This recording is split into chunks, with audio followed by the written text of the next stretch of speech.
Saturday Live! Saturday Live! Saturday Live! Pakiayos natin ang mga orasan, mga kabahay, saan man tayo nandoon sa mga sandaling ito.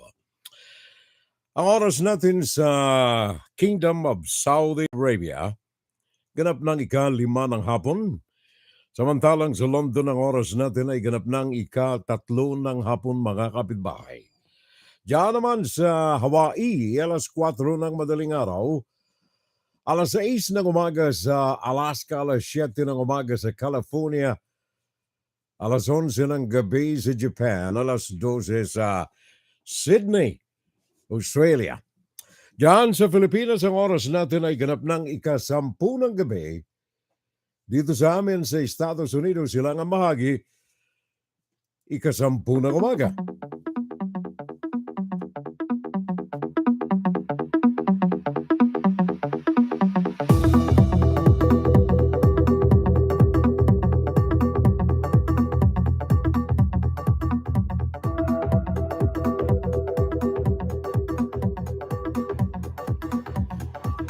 Well, kagaya po ng dati mga kapitbahay, welcome back sa ating Fun Saturday Live. Today is Saturday.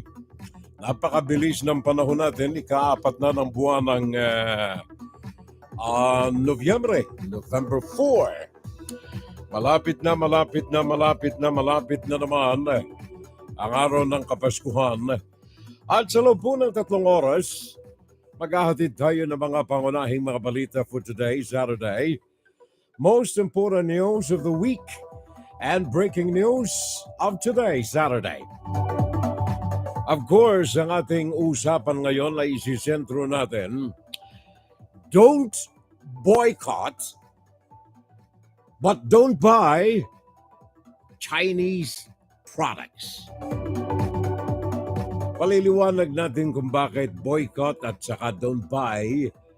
Parang magkapareho naman eh. Pero magkaiba ito, pag-uusapan natin mamaya, second half ng ating Fun Saturday Live.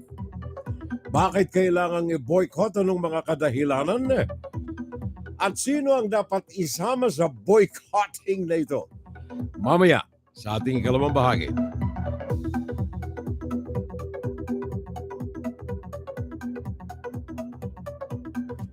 Good morning, Landing. Fernando Diego Constantino. Sabi ng kaibigan natin, good morning, bro. And of course, hello, SK. Sir Knight. June de T. Valencia, good morning. Good evening pala.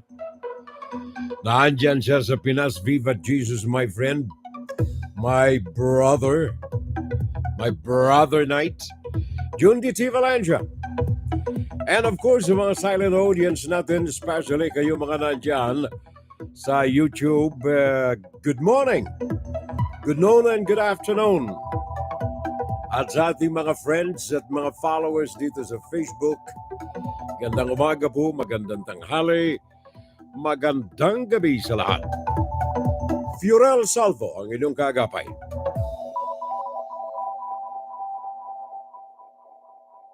Well, dyan sa Pinas ang ating kaibigan si Prime Minister Kishida ng Japan. Ngayong araw na ito ng Sabado ay lilipad na siya patungo ng Malaysia. Dumating siya kahapon si Prime Minister Kishida. Sabi na bago matapos ang taon na ito, 12 mga barko ng Japan ang nasa sa kamay na ng pamahalaan ng Pilipinas. Liban dyan, ay maglalagay din siya ng 5 na mga radar stations dyan sa Pilipinas. Yan ay proyekto in cooperation with the Philippine government by the Japan government.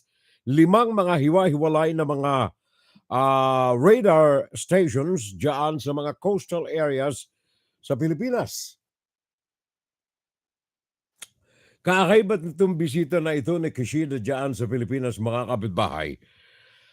Yan ay kasama na rin doon sa usapan natin, made in China products, don't boycott, but don't buy wag kayong bibili. Marami tayong mga produkto riyan, mga high class pa. Mga dekalidad from Japan, from Taiwan, from Vietnam, kung Asia lang naman ang pag-uusapan natin. At maraming iba pa. Pag-uusapan natin second half. Fun Saturday Pakinggan night. si Ferrell Salvo tuwing Sabado dito sa FGS Web Radio para sa mga Pilipino. Kahapon ay dumalaw siya sa Rizal Park and then pumunta ng Malacanang and then kanina ay naging keynote speaker siya sa session ng ating Kongreso. Japanese Prime Minister Fumio Kishida. Sabi niya, the Philippines and the United States were cooperating to protect the freedom of the South China Sea. And then he committed to help enhance Manila's security capabilities.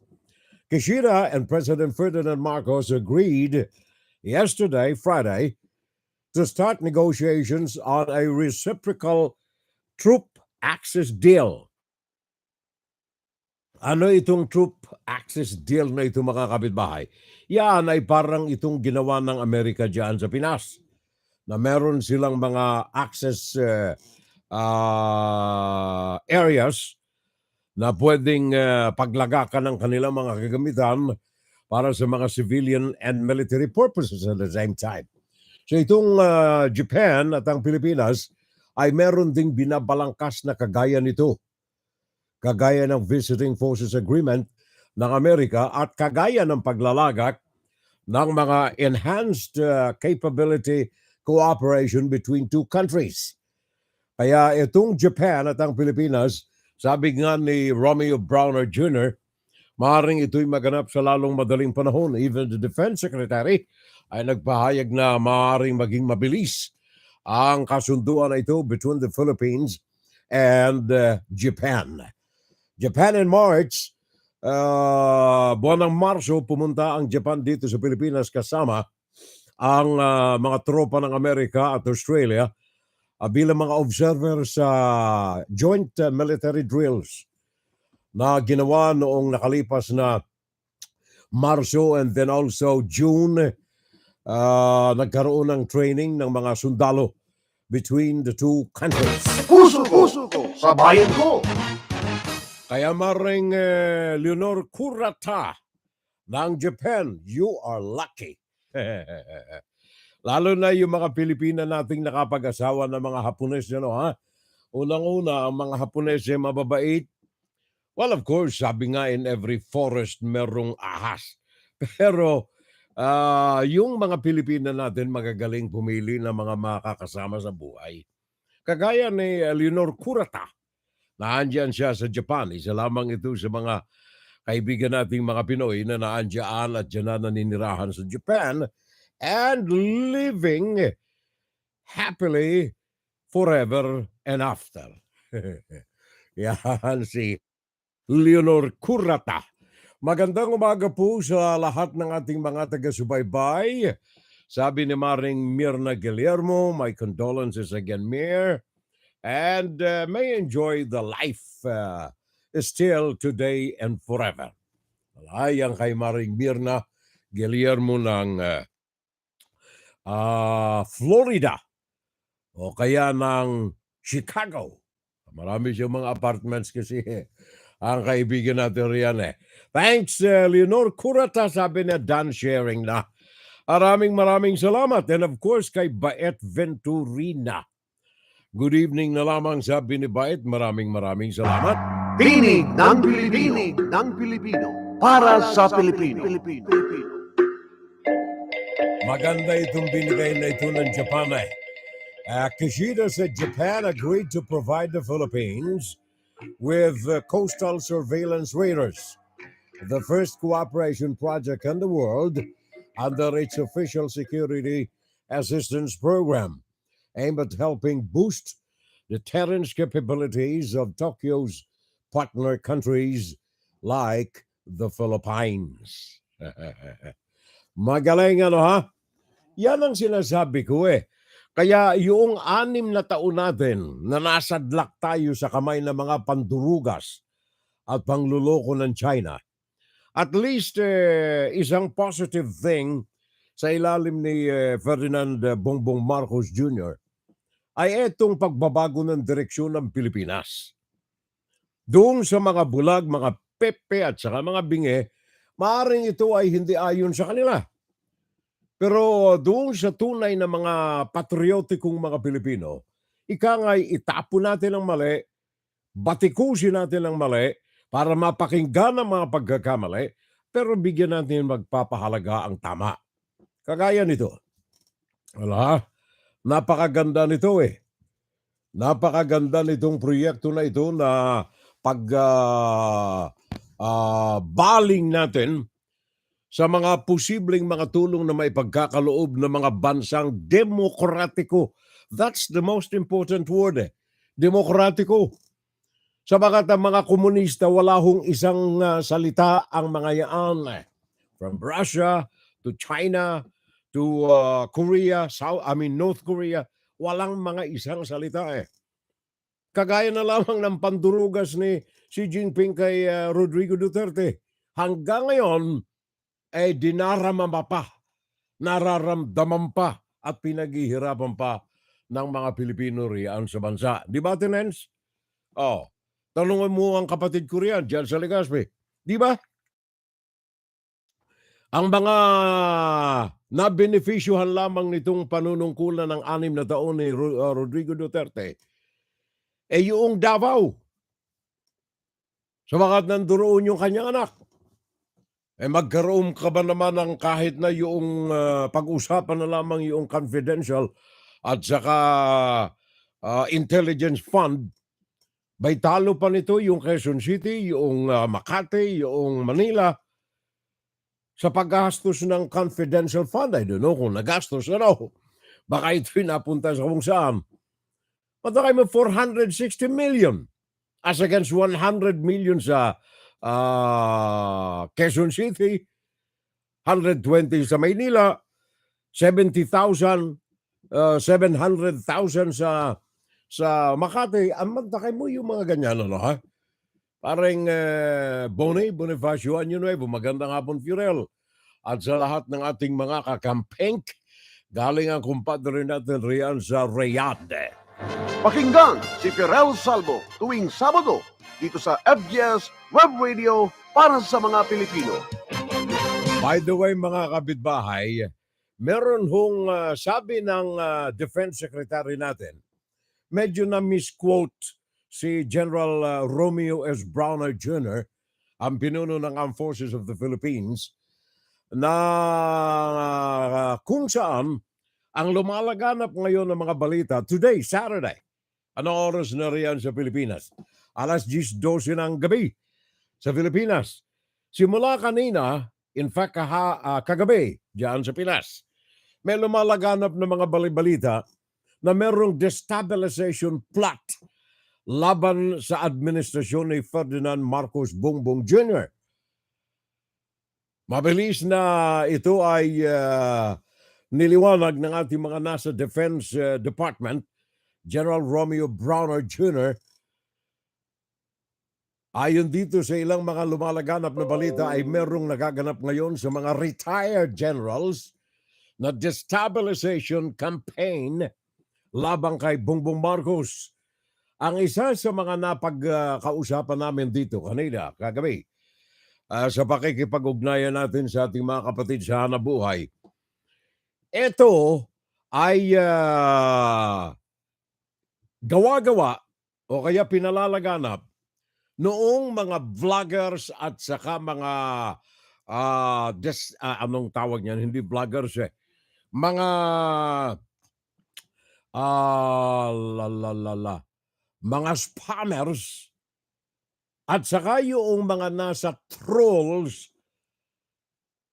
ni na Sara Duterte, lalo tigit ng kanilang tatay, Rodrigo Duterte.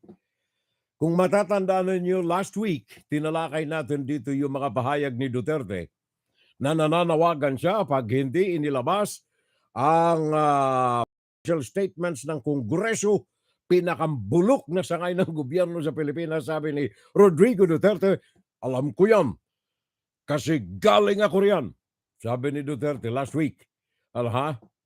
Sabi niya, pag hindi na ilabas ang financial statements ng kasalukuyang administrasyon, pati na ang tanggapan ng presidente, mananawagan siya sa mga sundalo niya, sa mga kapulisan niya, sa mga mamamayan niya, at sa mga pare, at saka sa mga madre na salungatin ng gobyerno. Nakaprograma yan. Ngayong week na ito, kaya ito lamang itong nakalipas na ilang oras lamang. Kaya natataranta ngayon ang ating Defense Secretary sa umagitan na Colonel Medel Aguilar. Sabi nila, misquoted si General Romeo Browner. Pagkatapos na ang isang report ay nalantad na di umano ay merong destabilization plot labang kay Marcos at sa kanyang administrasyon. Ito ay sa talumpati ni Browner na ginawa doon sa Western Mindanao Command noong araw ng Biyernes kahapon. Simula noon ay may lumaganap na, alam mo naman itong mga trolls natin at itong mga vloggers natin na ayon nga sa report na natatanggap natin dito, either na bayad ito ng kanilang mga sinasandalan na pinapaboran na mga political personalities o kaya bayad ito sa ilalim ng 50 cents squad ng China. Mamaya pag-uusapan natin yan mga kababayan. Gawa ng sabi ko na nga sa mga nakalipas na mga broadcast natin, maaaring ilehitimo ang mga nanunungkulan ngayon sa higher posts ng ating pamahalaan, pero kailangang magkaroon ng mas matibay, mas malakas, at mas mapagkakatiwalaan na haligi ng oposisyon, which sadly, wala tayo ngayon. Puso ko sa bayan ko. There is no destabilization plot against President Ferdinand Bongbong Marcos, according to the military. Armed Forces of the Philippines spokesperson Colonel Medel Aguilar said that General Romeo Browner Jr. was misquoted after reports stated that he revealed a destabilization plot against Marcos in a change of command ceremony at the Western Mindanao Command on Friday. General Romeo Browner Jr., the Chief of Staff of the Armed Forces, was simply misquoted, according to Aguilar. And then yung ating National Defense, National Security Advisor, Eduardo Año, pinabulaanan din itong mga bulong-bulungan na di umano ang mga may nito na destabilization ay mga retiradong military officials na nagnanasang i-destabilize yanagin ng kasalukuyang administrasyon ni Ferdinand Marcos Jr. Kung magkatotoo man na merong mga ganyan, ako ay may daliri ng maituturo. Lahat ng daliri.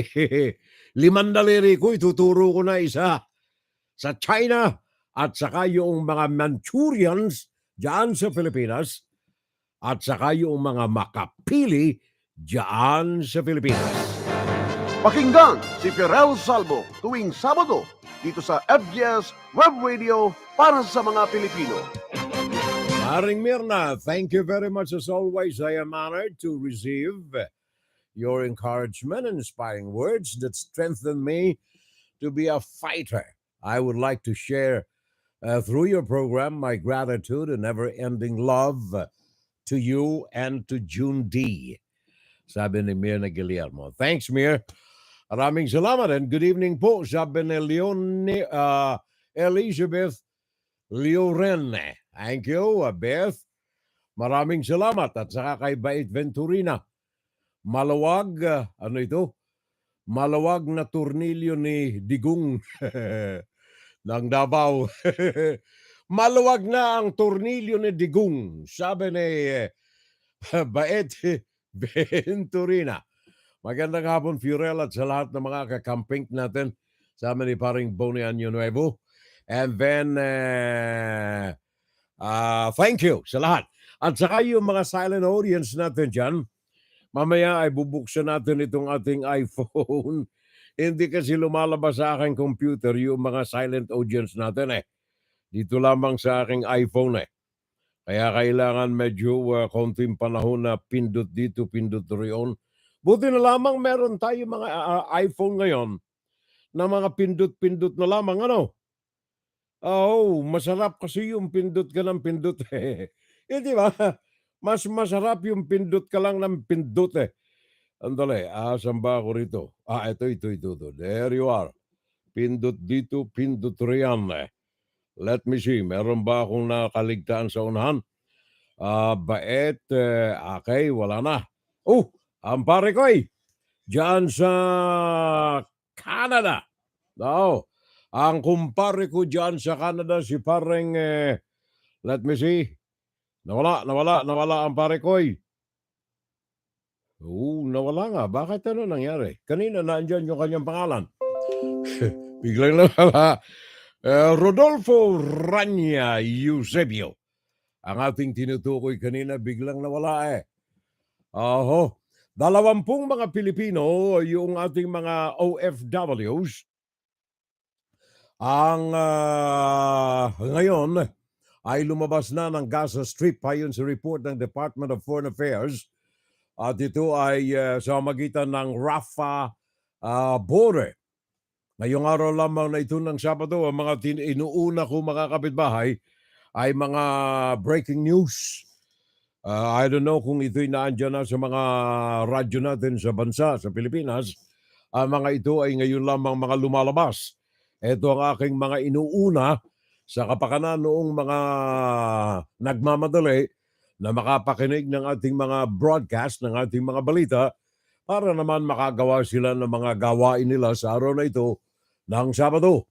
All Filipino left in the war-torn Gaza Strip granted permission to live, with 20 of them to cross the Rafah border.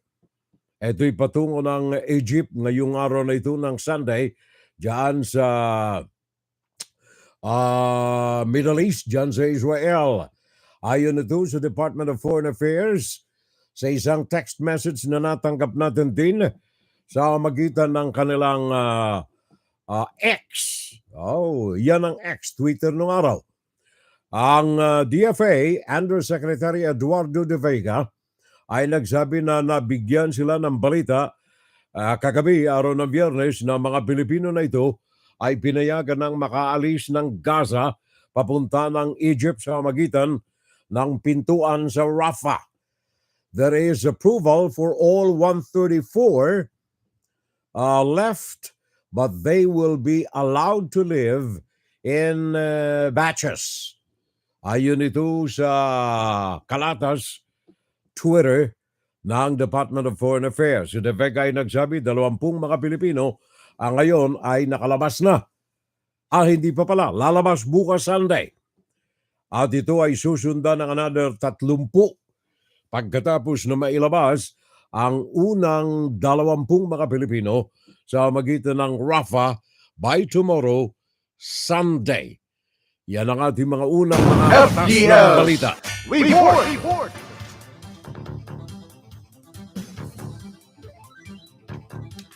Alaala ko pala mga kapitbahay, bago nga pala maiwaglit natin ito, yung punong ministro ng Japan ay anong tawag niyan? Bumisita doon sa isa sa mga barko na kanilang ipinagkaloob sa Pilipinas. Prime Minister Fumio Kishida binisita ang Japanese-built BRP Teresa Magbanwa na nakadaong dyan sa Manila Harbor, at ito ay bahagi ng kanyang 2 araw na pagbisita riyan sa Pilipinas. May dagdag ko lamang para sa kapakanan ng ating mga kababayan, bunga ng ating pagmamahal. Puso ko sa bayan ko! Magaling ano ha? Prime Minister Kishida Fumio. Ano yung meron akong itinerary ditong binigay, ito kahapon pa eh. Flower offering sa Rizal Park alas 4 ng hapon. Yan ay kahapon. 15 minuto siyang nandoon. Nag-alay ng bulaklak sa Rizal Park kay Dr. Jose Rizal. And then pagkatapos nito alas 4:40 ng hapon, ang schedule ito'y galing po ito mismo sa Ministry of Foreign Affairs ng Japan.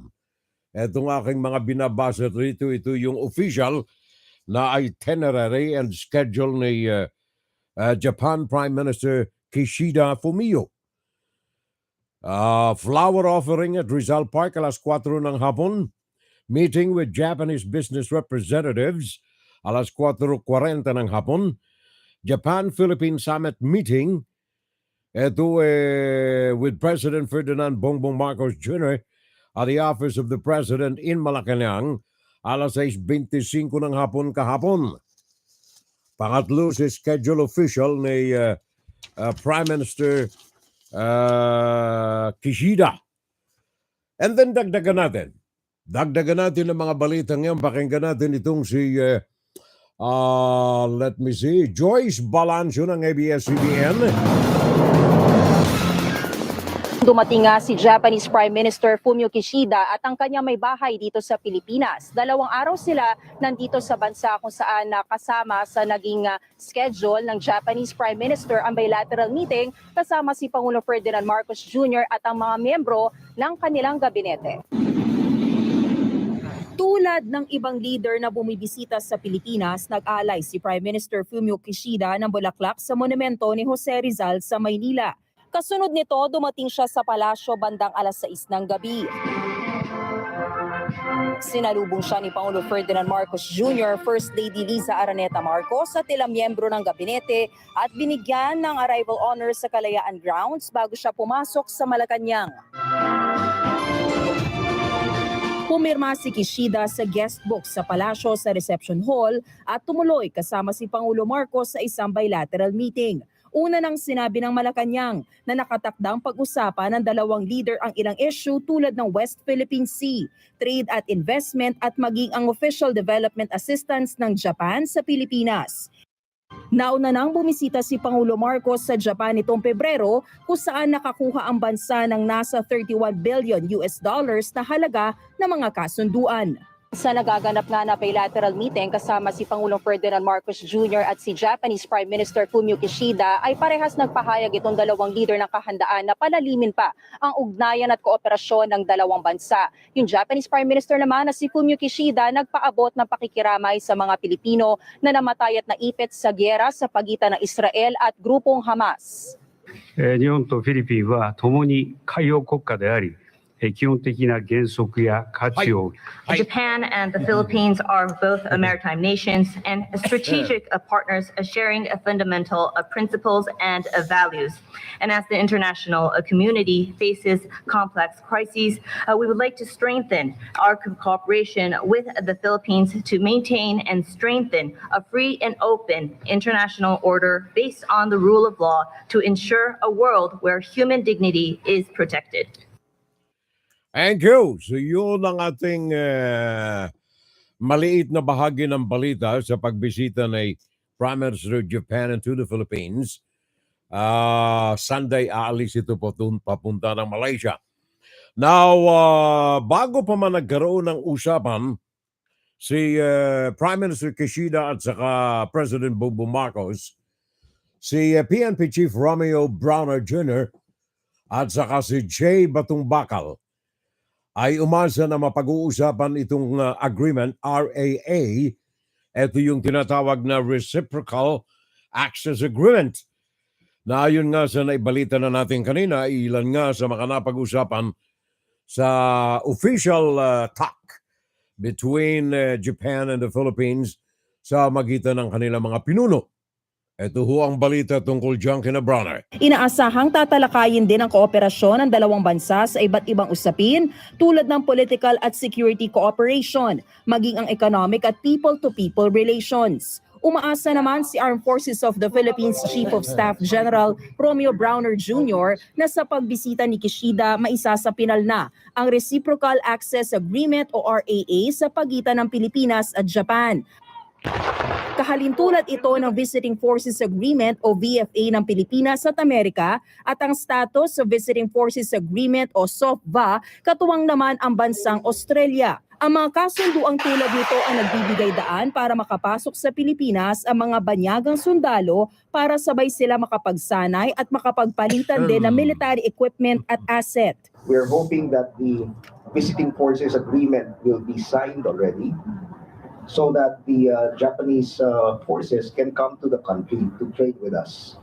And in the same manner, we can also send our troops to Japan to train with your forces. Para naman sa maritime law expert na si Attorney J. Batong Bakal, makabubuti para sa Pilipinas na magkaroon ng joint patrol kasama ang Japan. Siguro yung patutunguhan bale ng kanyang visit no ay along these lines na palalakasin para palalo yung security relationship ng Japan at ng Pilipinas no. Matagal na silang tumutulong sa atin sa civilian sector. So baka magkaroon na rin ng pagbabago pati na sa ibang sektor din no ng dalawang bansa lalo na sa military. Thank you.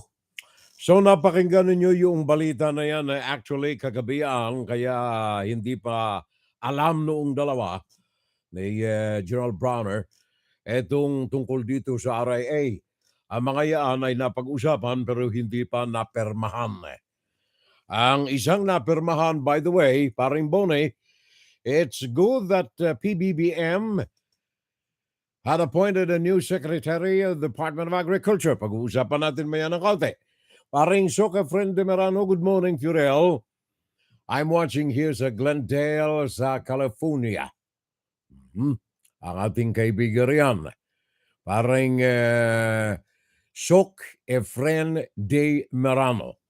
Sabi ni Bone, it's good that Marcos had appointed a new Secretary of the Department of Agriculture in the person of biglang umakyat. Sana ba yan? Secretary Francisco Tio Laurel Jr. Sana ay matutukan na ang agrikultura para maiwasan ang importasyon and the alleged hoarding and smuggling. In fact, meron tayong balita riyan eh. Siguro parinig ko na muna ito galing kay Camille Zamonte ito ng News Television Channel 5. Go ahead. Trying out the Makalipas ang mahigit isang taon, personal na ipinakilala ni Pangulong Bongbong Marcos ang bagong kalihim ng Department of Agriculture. Yan ay ang kababata niya at isa sa kanyang mga pangunahing campaign donors na si Francisco Chu Laurel Jr. Ayon sa COMELEC, 30 million pesos ang inambag ni Laurel sa kampanya noon ng partido ni PBBM. malakas ang loob ko na may appoint siya kasi kilala ko pagkatao niya. Alam ko napakasipag nito, unang-una. Pangalawa, nauunawaan niya na mabuti ang sistema ng agrikultura dito sa Pilipinas. Kaya inaasahan natin lahat na he will do a very good job. Inanunsyo yan ng Pangulo matapos ang oath-taking ceremony ni Laurel sa Malacanang. Malaking hamon ang pagiging kalihim ng Department of Agriculture na matagal pinamahalaan ng mismong Pangulo. The reason that I held on to the position of Secretary of Agriculture was that I truly believed, and I think I was proven right, that there are many things that only a president could do. Pero ngayon, alam na raw ng administrasyon ng mga problema at kung paano ito susolusyonan. May marching order agad si Pangulong Bongbong Marcos kasunod ng pagtalaga kay Laurel Jr. bilang bagong Agriculture Secretary. Dapat makontrol na raw ang presyo ng lahat ng agricultural commodities na patuloy na tumataas. Dapat tugunan na rin daw ang malaking hamon at banta ng climate change. Personal kong natunghayan ang mga hirap at pangarap nila Asahan po ninyong laging bukas ang aking tanggapan para sa inyong lahat. Akong makinig at makatrabaho kayo. Nagbabalita mula sa Frontline, Camille Samonte, News 5. Dapat yun na handa kang makinig eh. Gawa ng sana, although hindi natin huhusgahan muna ito, gawa ng ang kasaysayan nito sa private life ay maganda naman kung titingnang maigi. Galing sa isang bangka na pangisda, ngayon ay bilyonaryo. Etong si Francisco Tio Laurel Jr., presidente ng Frabel Fishing Corporation. Isang matunog na pangalan po ito ng mga kumpanya ng pangingisda riyan sa Pilipinas, troll fishing. Ito'y tinatag noong 1966. Buhat lamang sa isang bangka ay nagkaroon na ito ng ilan? 20-50 bangka. At ang negosyo nito, food industry services, ay inilalako sa Vietnam, sa Indonesia, Singapore, Japan, South Africa, China, at iba pang mga bansa. Yung napakinggan siguro ninyo, isa sa pinakang malaking donor ni BBM nito kasama, si Dennis Uy ng Davao. Ito naman ang kanyang Dennis Uy sa kanyang administrasyon, 30 million. And then of course, kasama ito sa kasalukuyan bago ang kanyang appointment sa isang pribadong sektor ng Malacanang, ang tinatawag na Advisory Council ng Malacanang. Presidente rin ito ng Agusan Power Corporation at chairman ng World Tuna Purse Organization. Yan si Francisco Tio Laurel Jr. Ang akin lamang sana dito, dyan sa Department of Agriculture, kasi between the land and sea agriculture, quote and unquote, ang pinakang maraming variety ng pagkain na kinukonsumo ng mga Pilipino ay land-based. Ang isda ay iisa lamang sa lupa, sandamakmak. Simula sa mga vegetables hanggang sa mga prutas, hanggang sa mga staples, kagaya ng biga ng kane, ng palay, at ng mais, at saka maraming iba pa. Sana ang inilukluk riyan ay isang henyo, isang dalubhasa sa agrikulturang panglupa. The main issue sa kasalukuyan ng pricing ng prime commodities diyan sa Pilipinas. O, yan ho sana ang aking konting ikangay kaisipan na nais nating maipaabot riyan. Di ba, paring Rudy? Rodolfo Ranye Eusebio, good morning. From Canada, sabi ng partner natin. Ang today's temperature sa Nipawa, Manitoba sa Canada is minus 5 degrees. Celsius naman pala. Pero nasa freezing point.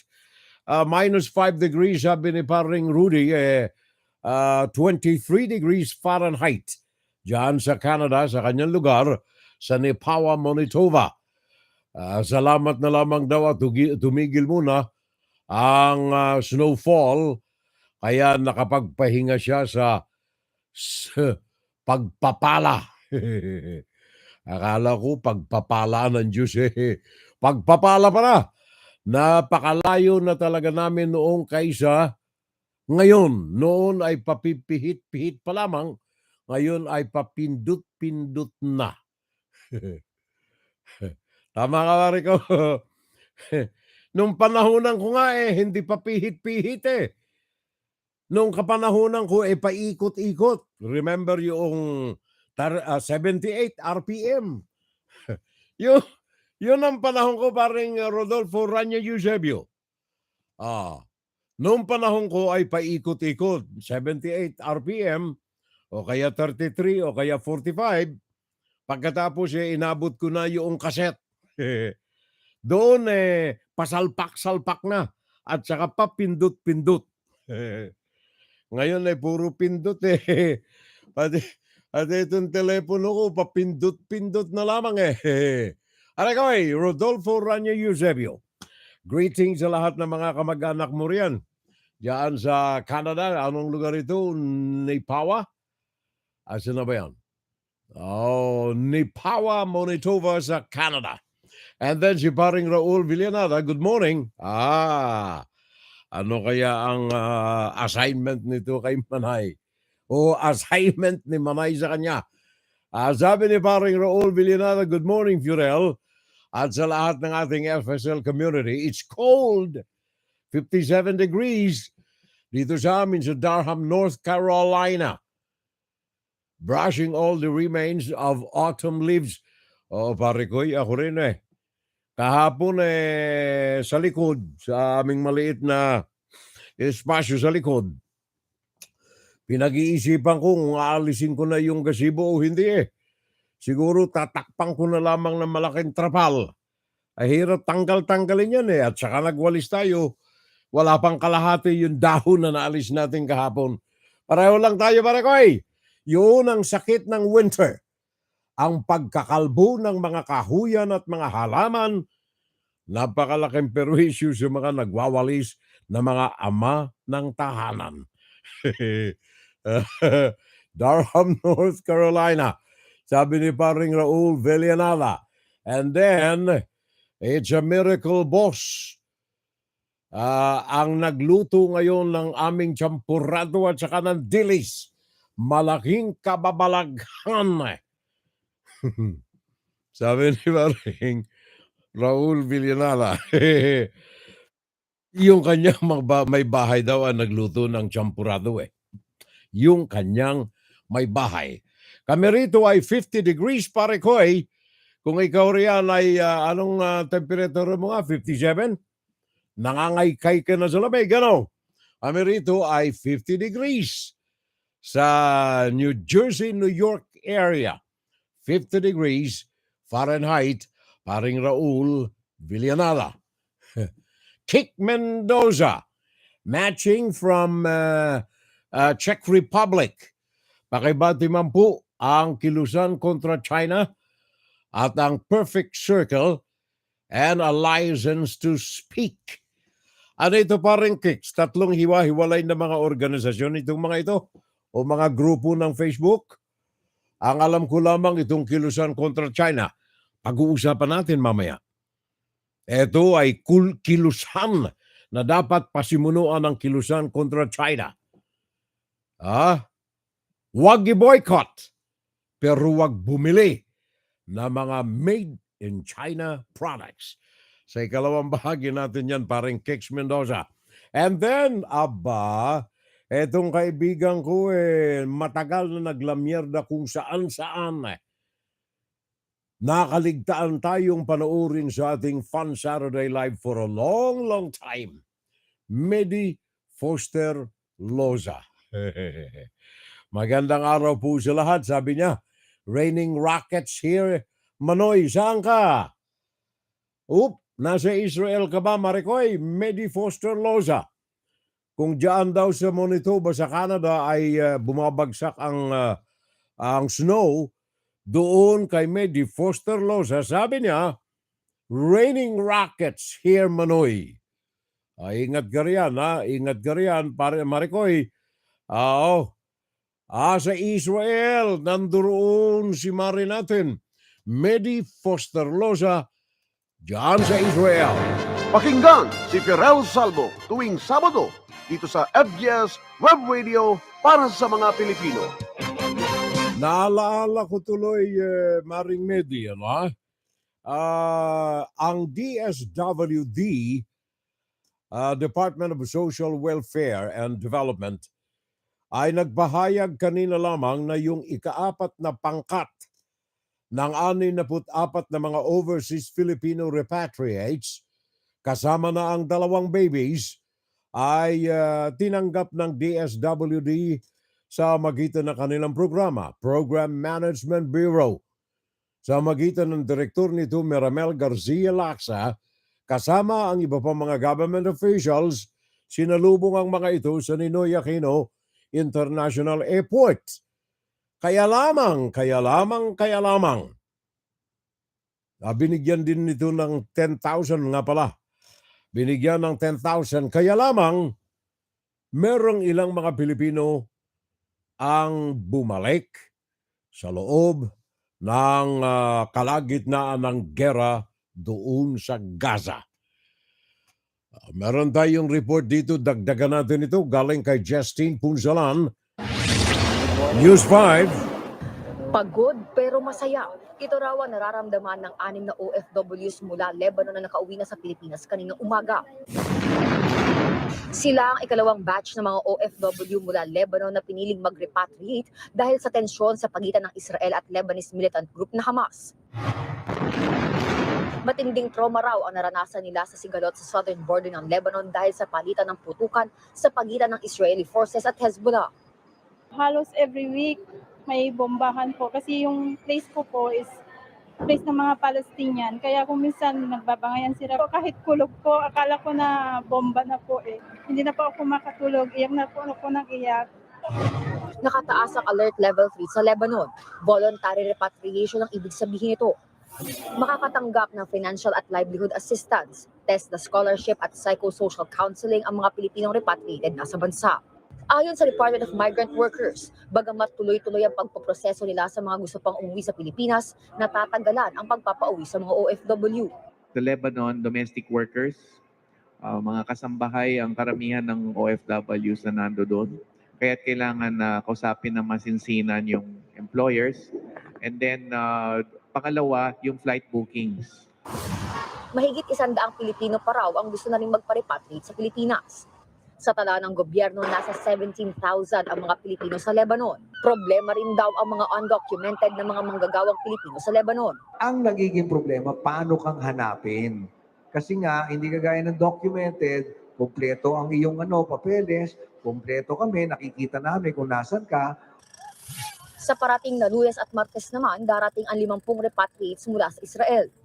123 Pilipino na ang naunang na-repatriate mula sa Israel. Nagbabalita mula sa frontline, Justine Punzalan, News 5. Meron akong tinanggap na balita galing sa Department of Foreign Affairs. 6 na mga Pilipino, isang pamilya ito. 6 na mga Pilipino ang nagdesisyon na bumalik sa Gaza City, samantalang ang mga ito ay nag-aantay na ma-repatriate palabas ng Gaza. Bumalik sa loob.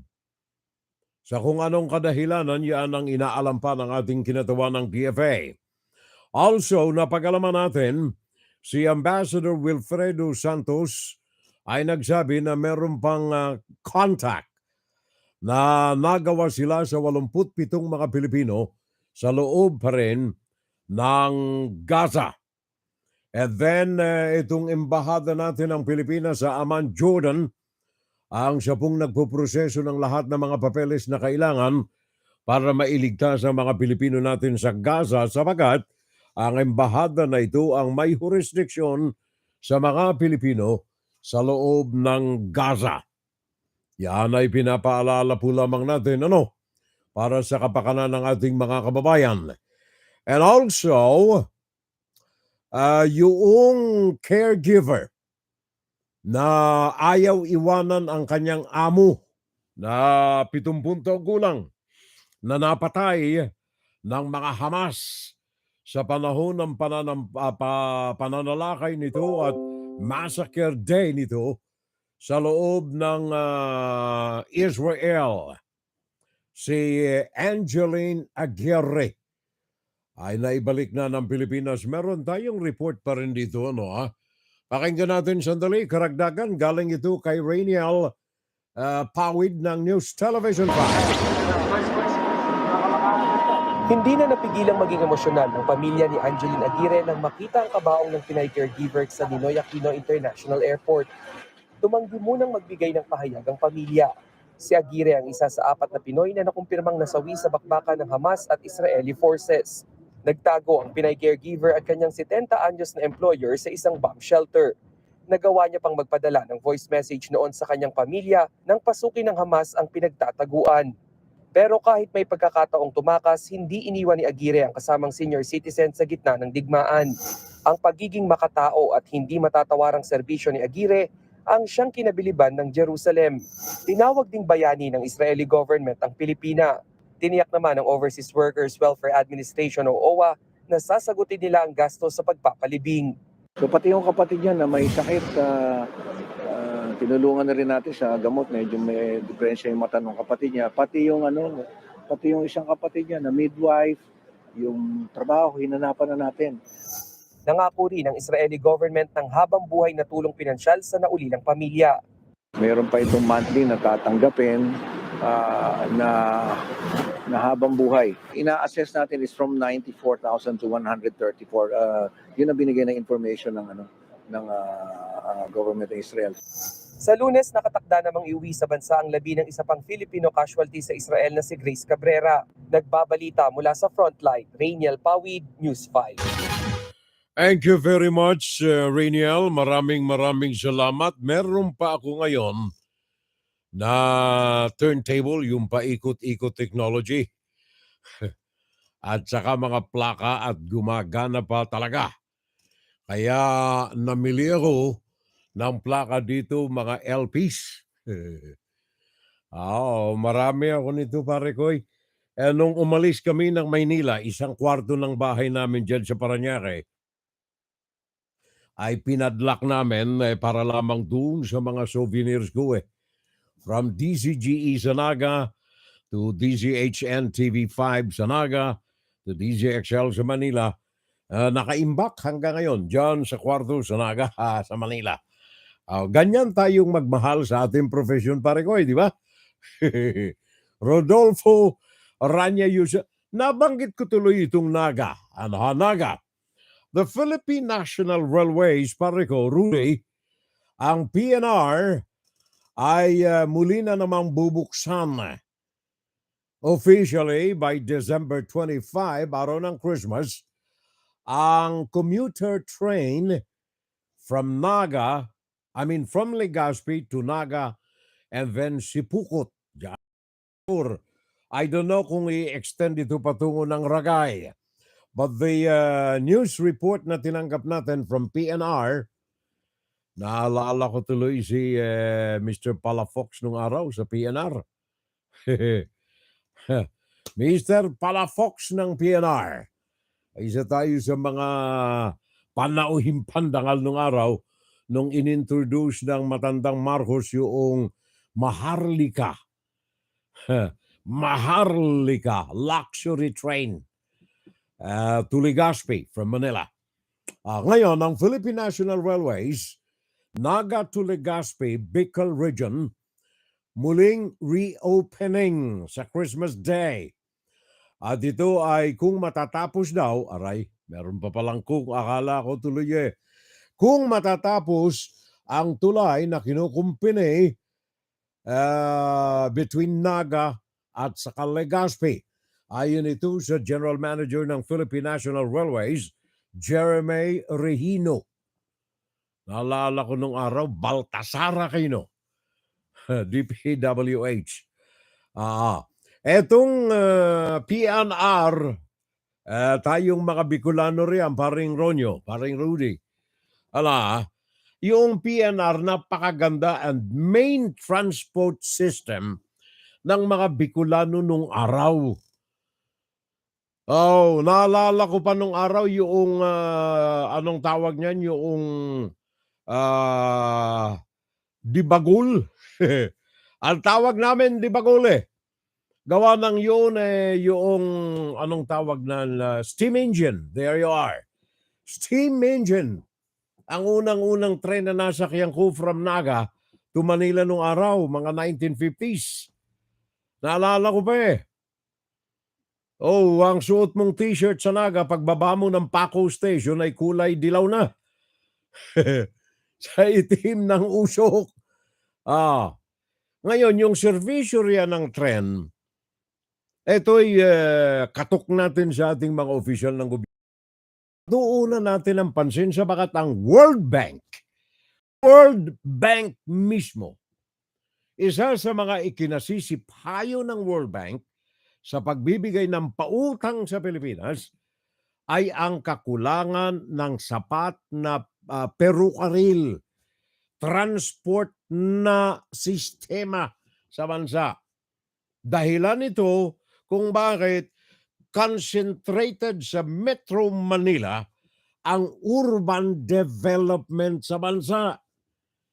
Kaya maging yung mga manufacturing companies ay diyan lamang sa palibot ng Metro Manila naglalagay ng kanilang mga edificios gawa ng kakulangan ng transport system na makaaalalay sa pagtransporta ng kanilang mga products from the provinces to the center of commerce. Yun ang problema. World Bank yan. Diyan sa Naga, yung PNR, ayon sa natatandang kong kasaysayan ito, 1938, panahon ng mga Amerikano ay pinasimulan ang paglalagay ng tren, perukaril, patungo sa Naga. Sabagat nakikita nila ang potential ng produksyon ng komersyo ng Naga to the center of commerce ang Metro Manila.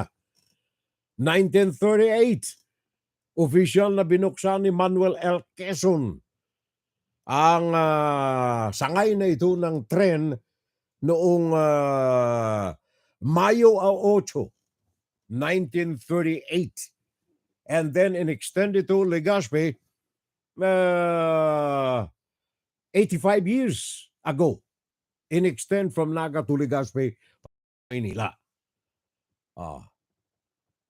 Ngayon, yung tren na yan na dinisenyo pa, yung mga PNR stations na yan, like for example yung Legazpi, dinisenyo pa yan ng mga magagaling na mga arkitektur natin. Pablo, anong pangalan nito? Severo Antonio Sr. At saka iba pang mga moderno mga architects ngayong mga panahon na ito. Kaya lamang on and off ang operasyon ito Noong panahon ni Marcos, pinagtuunan ng pansin, nagkaroon ng people power na wala rin yung biyahe ng tren. Muling sumulpot naman noong 2015, I think. Nawala na naman. Ngayon ay commuter train, putol-putol. I don't know kung anong klaseng serbisyo ng PNR meron ito from Naga patungo diyan sa Maynila ever since. Pakinggan si Firel Salvo tuwing Sabado dito sa FGS Web Radio para sa mga Pilipino. Kaya kayong mga tumakbo, maganda ang ginagawang reopening ng ferrocarril o PNR from Naga to Legazpi. Isa itong challenge o hamon ng PNR North na hanggang ngayon ay natuna, ngunit ito di umano ay na-budgetan na.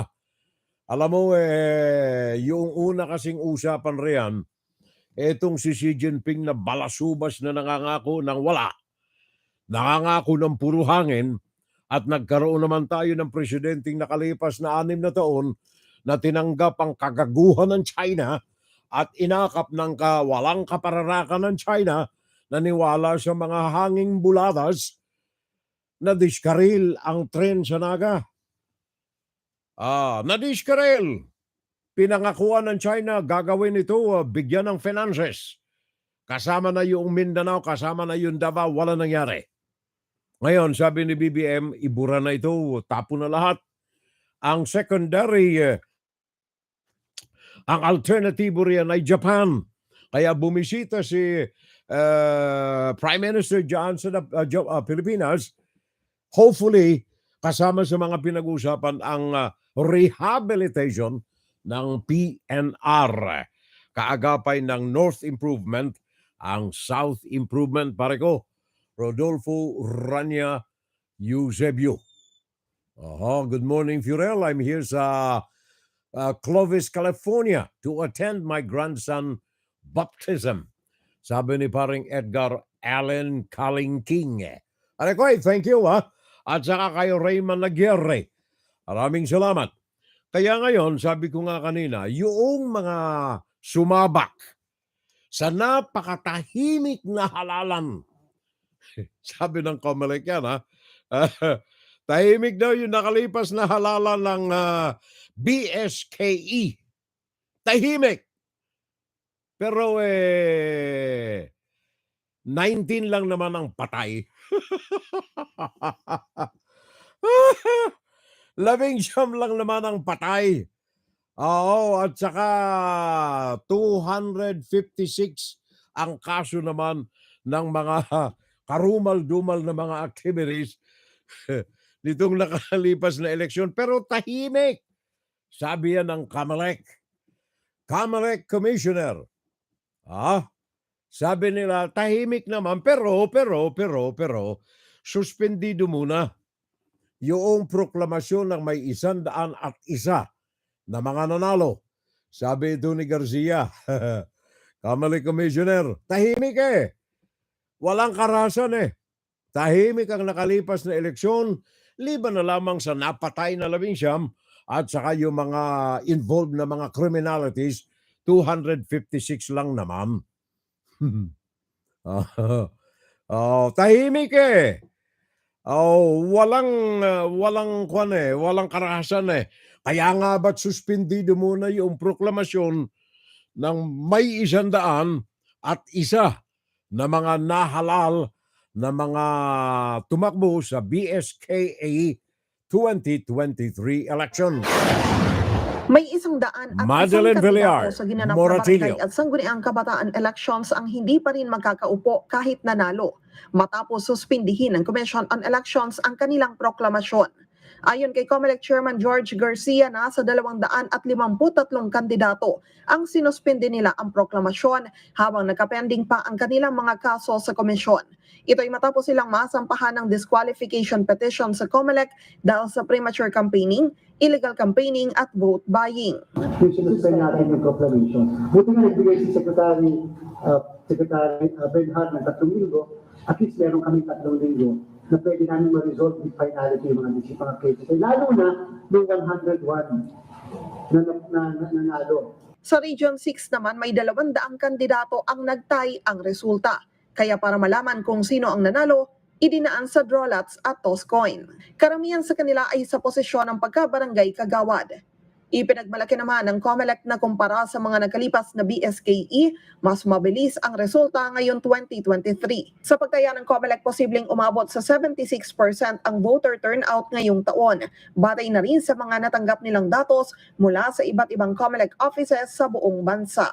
Madeline Villar, Moratillo para sa Mata ng Agila. Matatag, matapang, matapat. Thank you, Madeline. Maraming salamat. Hello na lamang tayo riyan, ha? Raymond Aguirre, sa ilang daan lang o libo na mga butante sa mga barangay ang tagal ng counting. Andali, natakpan eh. Natakpan itong message sa akin ni parin Jeffrey Espina Siao eh. Na matagal ang counting di gaya ng 22 elections na napakabilis, milyon kagad ang bilang. Unang 30 minuto noong 2022 elections, 20 milyon kagad ang nabilang. Napakabilis, super bilis. Kaya wag nating sisihin si Juan de la Cruz kung nagdududa dito sa mga nakaupo ngayon. Ngayon, hopefully, yung mga retired generals na sabi ng PNP, ng AFP pala, na nagpapakulo ng destabilization daw laban sa gobyerno ni Marcos, sana itong mga ito, kung totoo man, assuming that the huring-huding, yung mga bulong-bulungan ay totoo, assuming, for the sake of argumento, na totoo ito. Sana hindi ito mga kampo ni Rodrigo Duterte, ha? Sabagat kung meron mang dapat destabilization, para na sa presidente at saka sa vice-presidente. Kung may destabilization nga, gawa ng merong atmosphere of ineligibility at saka fraud doon sa nakalipas na bilangan. Manda kayo mo, 20 milyon in 30 minutes eh. Kaya kung totoo lamang granting may argumento dito sa kaso na ito eh. Kung totoo man, wag yung grupo ni Duterte. Sapagat sila ang dapat na i-destabilize kasama riyan. Grupo ng mga Duterte at saka grupo ng mga Marcos kung yung pahiging or misquoted na statement ni Romeo Browner is totoo. Kung totoo. Juan, Saturday Live. Saturday Live. Oras natin ay 4 na minuto mga kapitbahay makalipas ang ganap na ika-11 ng gabi. Philippine Standard Time, 11:04 in the morning Eastern Standard Time, USA. Alas 4:04 naman ang hapon dyan sa London. Alas 12:04 ng hating gabi, Japan. Alauna 4 ng hating gabi sa Australia. At sa Hawaii, good morning. Alas 5:04 ng umaga. Insight, guro-guro, opinion, and Saturday Live. Ngayon pag-usapan natin paring Ray Managuirre. Pag-usapan natin itong aking headline sa programa ngayon. Don't boycott, but don't buy made in China products. Huwag nating i-boykotteo, pero huwag nating bilhin yung mga produktong gawa sa China. Sipain natin ang mga fake, kick the fake, and go for real. Hanapin natin yung mga totoong mga produkto. Meron tayo mga surprising facts dito sa bagay na ito kung bakit natin pinananawagan yan. Don't buy made in China products, but don't boycott it. Sabi ng kaibigan ko, pare ko, bakit boycott don't buy? Pareho naman yun eh. Well, sa larangan ng pamamahala, administrasyon, and then diplomasya, pag sinabi ng gobyerno, i-boycott natin ito. Yung mga produkto natin, i-boycott natin mga produkto galing China. Kagaya ng pangamba ng World Bank, sabi ng World Bank kasi, kapag ito ay pinalaganap mismo from the mouthpiece of the government na i-boycott ang isang produkto, baka magkaroon ng response yung apektadong bansa. Baka ang gawin ito, i-boycott din ang mga gawang Pilipino, which is the natural reaction na inaasahan ng isang bansa na gagawa nito. Boykotteo. Ngayon, kung ang tao mismo na lang ang manawagan sa kapwa-tao, kagaya natin, marami tayong mga grupo riyan. Dami-dami nating mga Facebook groups. Ilaganap na lang natin. Huwag kayong bumili ng mga produktong gawa ng China. Meaning to say, person to person na lang. Huwag nating i-involve ang gobyerno. Gawa ng kagaya nga ng nasabi ko, ang pangamba ng World Bank sa mga ganitong mga kilusan na sponsored by the government, just like what Donald Trump did during his term, nag-responde ang China. Pero ang positibong epekto naman ito is that maraming mga bansa ang mabibigyan ng pagkakataong mai-export ang kanilang mga produkto which is of high quality, the same product na binibili, we are buying from China, but it is made, for example, in Taiwan. Comparing the quality of the same two products, napakaganda ng kalidad ng mga gawa ng Taiwan or sa mga Pilipino, talamak sa atin riyan, gawa ng Japan. Tingnan na lamang ninyo sa mga relo. Ako'y kolektor ako ng relo. Sa mga relo na lamang. Yung mga gawa ng China, brand new yan ha, ang gaganda ng mga itsura. Gumawa ako ng eksperimento, bumili ako ng 5 mga bagong gawa sa China na mga relo. At mga relong mga bago rin. Bago ha, ang kinokolekta ko yung mga luma eh. Pero at this time, bumili ako ng bago para magkaroon lamang ako ng visual experiment. Gaano katagal ang gawa ng China, gawa ng Japan. Ba yung gawa ng Japan very exact to the second ang bawat relo na nabili ko. Made in China, pati yung baterya nila, wala pang 3 buwan, wala na. And then nagpapalso. At saka ang gawa ng China, sa relo pinag-uusapan natin, gawa ng China, marami mga fake for display lamang na mga nanduroon sa dial o mukha ng relo. Like for example, yung oras, yung segundo, yung petsa, yung alarm.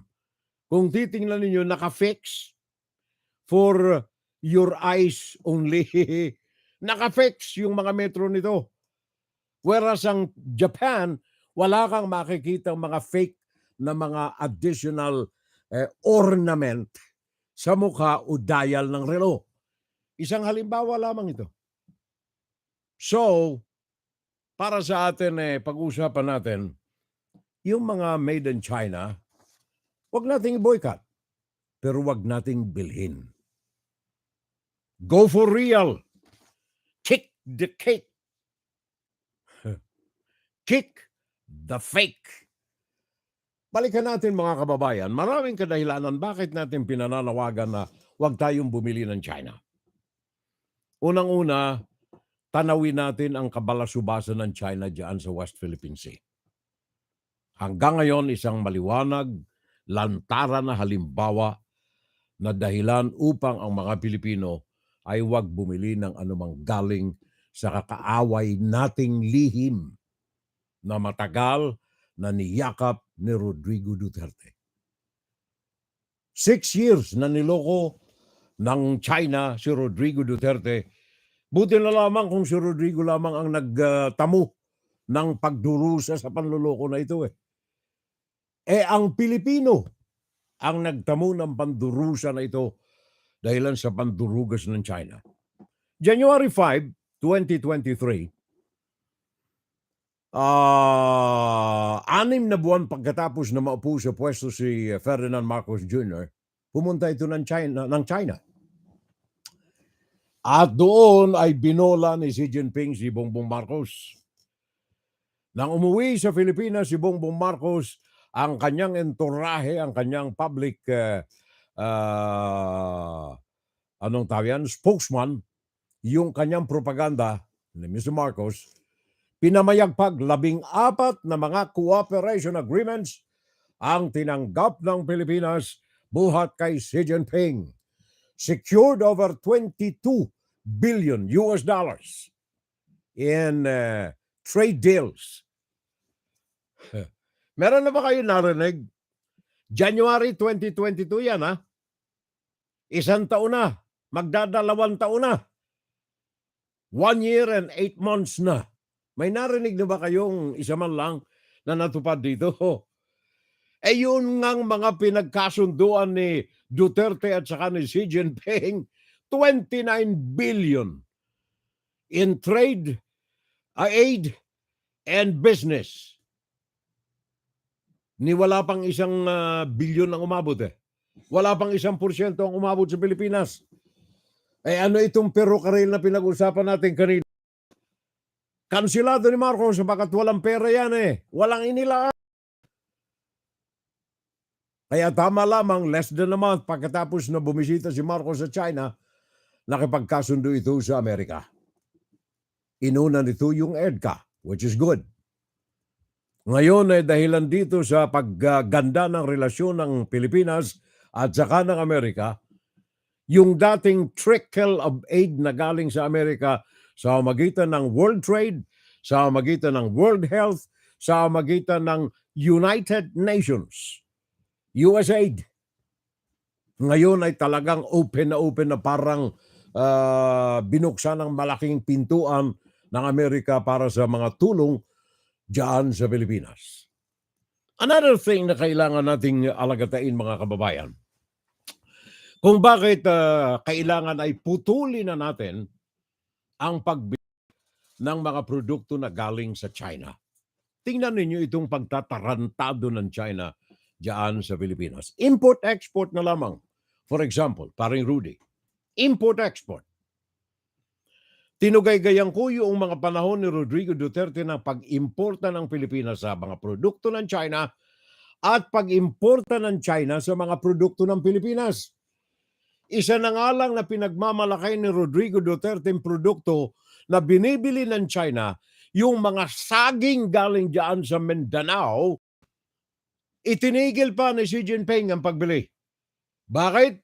Sabagat, una ay pumalag si Duterte doon sa West Philippine Sea. Sabi ni Xi Jinping, ginagamit niyang instrumento kasi itong produkto laban sa mga gobyernong kumakalaban sa kanya. Sabi ni Xi Jinping, pag ikaw hindi ka tumigil na katatalakrian tawad Philippine Sea, hindi kami importa ng saging. Yun, gaano ang import-export imbalance, hindi pagkakapantay-pantay ng China at saka ng Pilipinas. For example, sa import-export natin, ang Pilipinas ay binibilhan ng China ng 16% sa consumption ng China, 16%. Samantala, na ang importasyon ng Pilipinas galing sa China ay 30%. Ang binibili ng China ng mga produktong Pilipino, 16% lamang. Ang binibili ni Duterte nung araw sa China, 30% ng pangangailangan ng Pilipinas galing sa China. Samantalang yung Amerika na numero unong nagbigay ng alalay sa Pilipinas, wala pa man sa kasaysayan ng Pilipinas ang mga importasyon from China. From 1930s hanggang sa kasalukuyan, ang Amerika ay number 1 na tumutulong sa Pilipinas. Pero ano ang isinukli ni Rodrigo Duterte? Importasyon ng Pilipinas sa Amerika, 15% lamang. 15%. Kaya yung dating mga factories ng Amerika diyan sa Pilipinas, nag-alisa na. Gawa ng wala na silang napagkakakitaan riyan. Negosyo yan Import-export yan Ano ang ini-export natin sa Amerika? Manpower. Wala na. Yung mga critical na mga infrastructures, for example, diyan sa Pilipinas, ang mga namamayagpag ang China. Critical na mga infrastructure diyan sa Pilipinas, sa kabila ng mga pambababoy ng China sa Pilipinas, noong panahon ni Rodrigo Duterte, ay pinangalandakan nito na ipagkaloob sa China ang mga sensitibo na mga infrastructures and industries diyan sa Pilipinas. Kaya nga ba, liban na lamang dito sa mga basura natin sa mga produktong made in China, siguro kalampagin natin.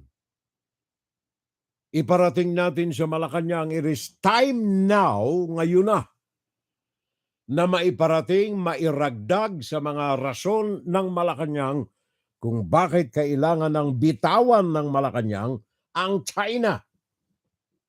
Hindi lamang dahilan sa pang-aabuso nito sa seguridad ng Pilipinas, kundi sa hindi balansyado na trade agreements ng Pilipinas sa China. Dapat na kalampagin natin ang Malacanang na ito na, mga critical na infrastructure na pinagkaloob ni Rodrigo Duterte kay Xi Jinping. Chinese companies, for example.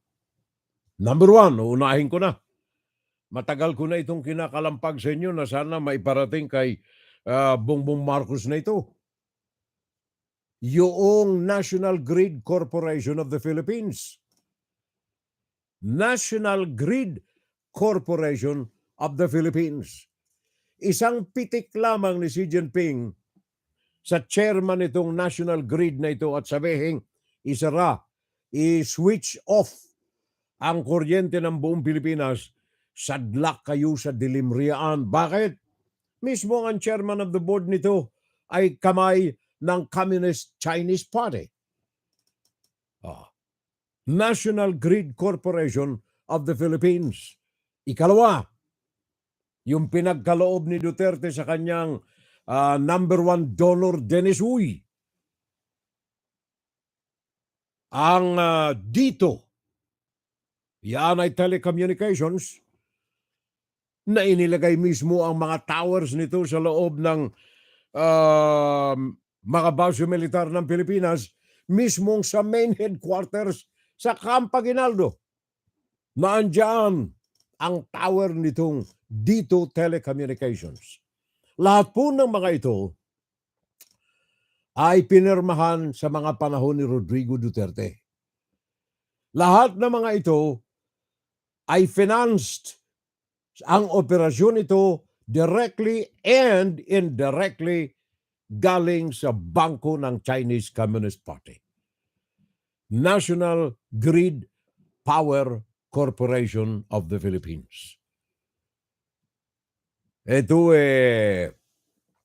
mapanganib ito sapagkat hindi lamang 40% ang kapital ng China rito, directly from the Chinese Communist Party, kundi yung iba pang mga kapitalisasyon ito ay may mga utang, loans na galing sa mga bangko ng China. Kaya sumada total ang priority financing nito galing sa mainland China. Gumamit lamang ng mga pangalan ng ibang mga kumpanya na mga Filipino-Chinese diyan sa Pilipinas. Isipin ninyo, 50 anyos, 50 years ang pinasok na kontrata ni Rodrigo Duterte sa China para maging chairman of the board ang kinatawan mismo ng National Grid Corporation of the Philippines. And then telecommunication. Dito, Dennis Hoy ang may-ari nito. Hindi ba kinamkam niya na lahat ang mga kapitalisasyon dito 40% rito galing sa China Telecom. Galing din sa kanya ang natitirang iba pa buhat sa iba't ibang mga kumpanya na natandaan ninyo mga kababayan, si Dennis Uy ay nasa bangkarote na. Nasa bangkarote ang mga kumpanya ni Dennis Uy. Kaya yung mga inutang nito na ikinapital dito sa dito. At hindi lamang sa dito, diyan pa sa oil grid natin sa West Philippine Sea na nasa kamay niya rin, ang mga ito ay nadiskarel na. Ang financial status ni Dennis Uy nasa bankruptcy. Kaya pag ito ay inilit ng mga pinagutangan niya, remate ang Pilipinas. Bakit? Ang mga inutangan ni Dennis Uy, Chinese government. Yun ang mga pinagkunan nito ng maraming pera. Walang galing sa bulsa si Dennis Uy. Lahat ng mga kinapital niya rito sa dito, diyan sa, remember, oil exploration. Na pag-aari na rin ni Dennis Uy, buhat sa pera ng China. Kaya itong mga ito dapat ikalampag ito kay Ferdinand Bongbong Marcos Jr. Panahon na mabuwag yung kanilang unity team. Ngayon pa na derechahan ang sinasabi ni Rodrigo Duterte na balasubas, mandurugas ang Kongreso at saka ang tanggapan ng Malacanang. Mga bagay ito na dapat natin tandaan mga kababayan. Mga bagay na ikangay dapat nating ipaabot kay Marcos. One of the 3 companies providing broadband, etong dito ni Dennis Uy. Isang konsorsyum ito ng kanyang Udena na ang kapitalisasyon ay galing karamihan sa mga bangko sa mainland China na pag-aari, part and in full ng Chinese Communist Party. Siguro ito ay dapat na ihantad natin sa tanggapan ni Bongbong Marcos at maimbestigahan ng maigi. Bakit? Sapagkat panganib ang dulot nito sa Pilipinas. Ngayon, kaya ito'y naitatago dahilan sa maraming mga trolls, maraming mga vloggers, maraming mga miyembro ng 50 cents ng Chinese Communist Party ang nandiyan sa Pilipinas, both inside and outside the government. Kaya mapanganib. Kaya nga ba't nananawagan tayo, pahinain natin ang koneksyon ng Pilipinas, ng China dyan sa Pilipinas sa kilusan na ito. Huwag bumili ng mga produktong gawa sa China. Maging itong anong tawag niyan? Assistant Director General ng National Security Council, si Jonathan Malaya, mismong siya ay nagsasabi na diyan sa Pilipinas, mapanganib tayo riyan sabagat marami ang mga may influensya ng Chinese Communist Party na naandyan mismo sa loob ng bansa. Mga sleeper cells ang marami rito. Kagaya nung panahon ng Hapon, nagtitinda ng bote garapa. Nung sumiklab ang digmaan, general pala ng Japanese Imperial Army. Natatandaan ninyo yung sinabi ni Antonio Trillanes? At napag-usapan din sa Kongreso ng Pilipinas? 5,000 ang mga miyembro ng PLA posing as employees of Pogo na naandyan sa loob ng Pilipinas. Hindi lamang itong mga ito, kundi mismo yung mga vloggers, yung mga influencers sa loob at labas ng Pilipinas, maging mainstream media. Natatandaan ninyo, pinag-usapan natin nung isang araw ito, isang broadcast natin, mga miyembro ng National Press Club, inibitahan ng China, pumunta ng mainland China sa isang tour and education vacation sa China. At tandaan ninyo, meron tayong Confucius Institute diyan. Mismong si Jonathan Malaya ng National Defense nagsabi, marami tayong mga Filipino-Chinese na mouthpiece ng Chinese Communist Party diyan sa Pilipinas. Pakinggan natin. May mga nakikita akong mga influencers and there are certain organizations sa ating bansa na monitor po natin yan, and we have been monitoring them since the water cannon incident. Kasi meron nga sila mga forum na ino-organize. And in this forum, very obvious yung script ng China na kung ano yung sabihin ng foreign minister or foreign ministry spokesperson ng China, yun din ang sasabihin nila, no? Mga 50 in fact, centers. The other day napakinggan ko yung isa sa mga mouthpieces nila sa DCBB at sinasabi na hindi daw kasi tayo nagpaalam.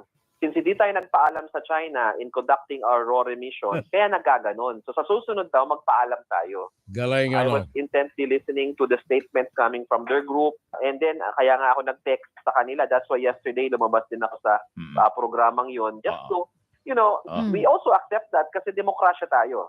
There will always be people who will not be happy with what's happening and will take the side of China. Okay lang naman po yun. Ang ano lang is, wag magpakalat ng disinformasyon. Yun lang kasi yung mahirap no? If it is actual misappreciation of the facts, okay lang yun. Pero kung ang pinapakalat ay fake news or disinformation, yan po ang kailangan labanan natin. Kilala to ng taong bayan, no?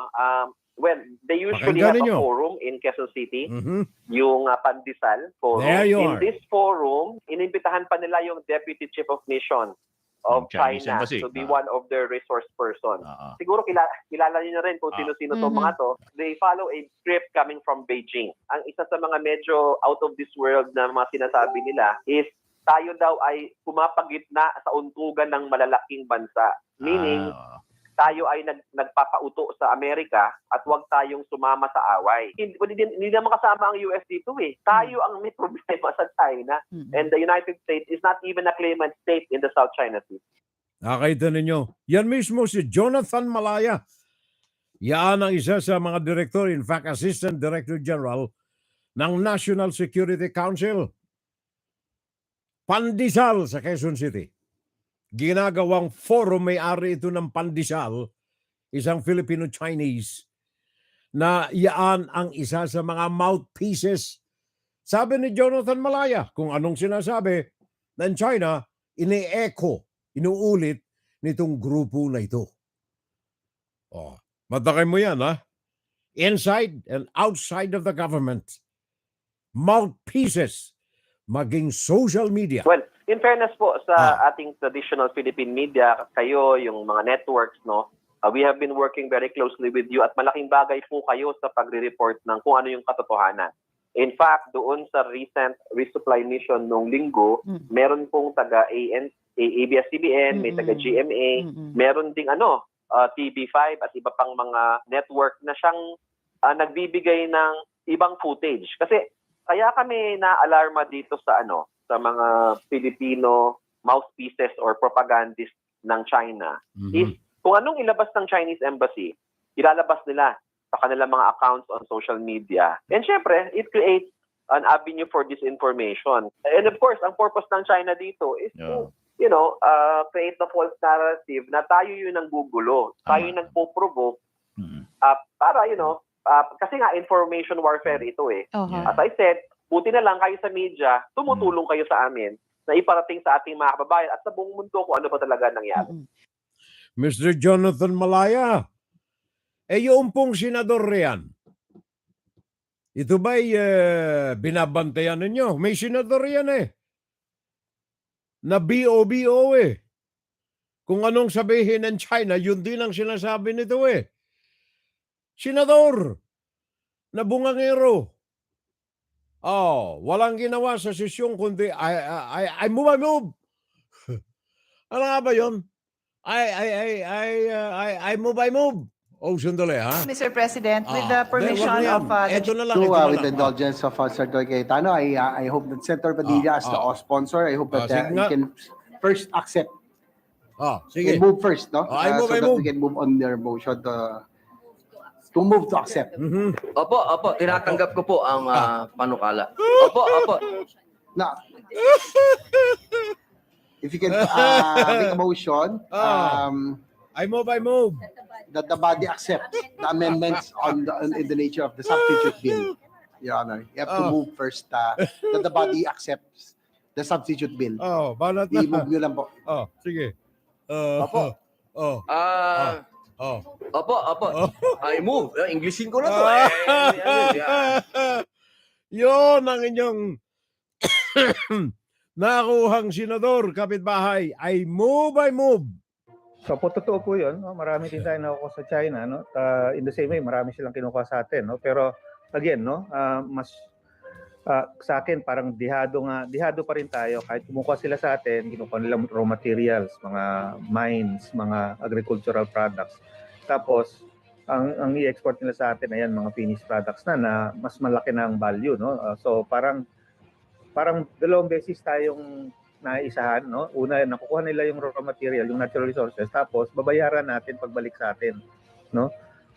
Kung mawawala yung trade natin sa China, kaya mabawasan man lang, no? Sa akin, kaya namang palitan yun Marami pa naman tayong ibang pwedeng pagkuhanan ng ganung produkto.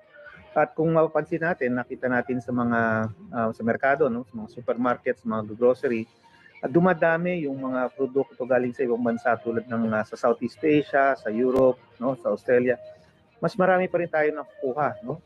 I think so kaya nating palitan. I think yung kung ano man yung mawala sa China, mapupunta rin yun sa atin sa ibang paraan through other countries naman. Thank you very much. Yan po ang tinig ni Jay Batong Bakal, isang abogado at saka nagbabantay sa ekonomiya ng bansa. Maliwanag ang kanyang sinabi. Kaya lamang tayo naguguluhan dyan sa Pilipinas, gawa ng marami tayong mga mouthpieces riyan, mga influencers, mga vloggers na binabayaran ng China. I don't know kung itong mga nasa gobyerno natin na mga followers ni Xi Jinping ay binabayaran din ng China.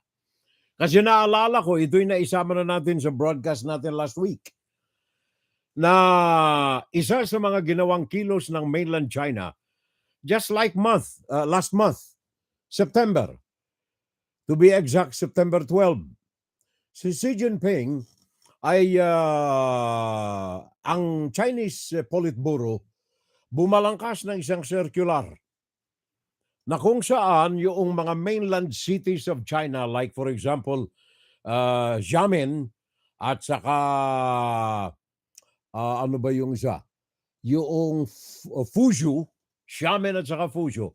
Malalaking syudad ito sa silangang kanluran ng China. Now, merong isang circular na pinalabas ni Xi Jinping na hikayatin ito yung mga maliliit na isla na pag-aari ng Taiwan na maging isa na lamang sila.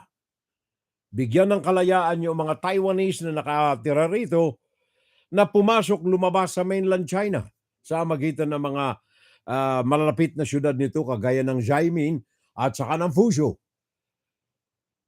And then, i-indoctrinate na sila ay mga bahagi na ng mainland China. So kumbaga, hindi mo kailangan magpaputok ng bala ng baril para lamang makubkub mo yung maliliit na mga isla na nasa sa ilalim ng pamamahala ng Taiwan. For example, yung siyudad ng Xiamen, malapit ito sa isla na kung tawagin ay Kinmen, sa ilalim ng management and government of Taiwan. Kumbaga ginawang sister city ito ng Communist Chinese na Xiamen. Also yung Fuzhou, ang mga kalapit na mga isla nito ay tinatawag na Matsu, M-A-T-Z-S-U. Pag-aari naman ng Taiwan. Etong circular nagsasabi na hikayatin yung mga tao rito na sumama, pumasok, lumabas sa mainland China. Tatratuhin sila na mga miyembro, pamilya ng mainland China. Kasama ang Taiwan sa gate to Asia ng mainland China. Most especially ang mas malawak na gate to Pacific ng mainland China, ang Pilipinas. Kaya September 12 nang ilabas ng mainland China ang circular na ito. September 28, yung governor ng Fujian na may sakop nitong dalawang siyudad na ito ng Xiamen at saka ng Fuzhou, pumunta sa Davao. Binisita ang mga Dutertes. Nandoroon si Sara, nandoroon si Pulong, nandoon yung mayor ng Davao City na kapatid ni Sara, at saka si Rodrigo Duterte. Nagpulong-pulong sila Septyembre 28 with the governor of Fujian na walang iba kundi si Xiaolong. Kung anong napag-usapan, hindi natin alam. Pero pagkatapos niyan, sa mga broadcast ni Rodrigo Duterte sa istasyon na pag-aari ng kanyang kaibigang si Kibuloy, simulan na niyang inaatake ang tinatawag niya na There's even a presidential candidate na nag-cocaine. May kandidato tayo na nagko-cocaine yan. Kaya ako nagtaka ako, anong nagawa yung tao niya? What contribution has he made pala sa Pilipinas? Kaya open na ngayon si Mr. Duterte sa pag-atake sa Kongreso at saka sa Senado. Ito yan, kayong mga taga-Manila, kayong mga congressman yan, mga senador. Putang ina. Kayo ang maraming pinaka.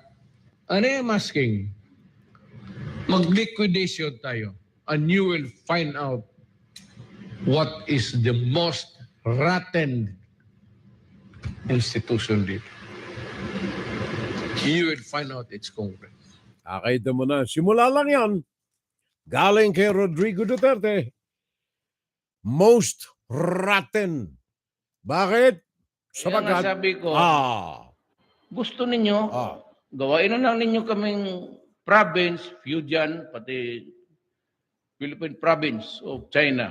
Di wala tayong problema. We say, libre na lahat. Nakita ninyo, yun ang inyong dating presidente, mga kababayan. Kaya nga, marami pang mga kadahilanan kung bakit kailangan nating putulin na ang pagbuhay sa Communist China sa magitan ng pagbili natin ng mga produkto nila. Itigil na, wag nating i-boycott. Wag lang nating bilhin ang kanilang mga produkto.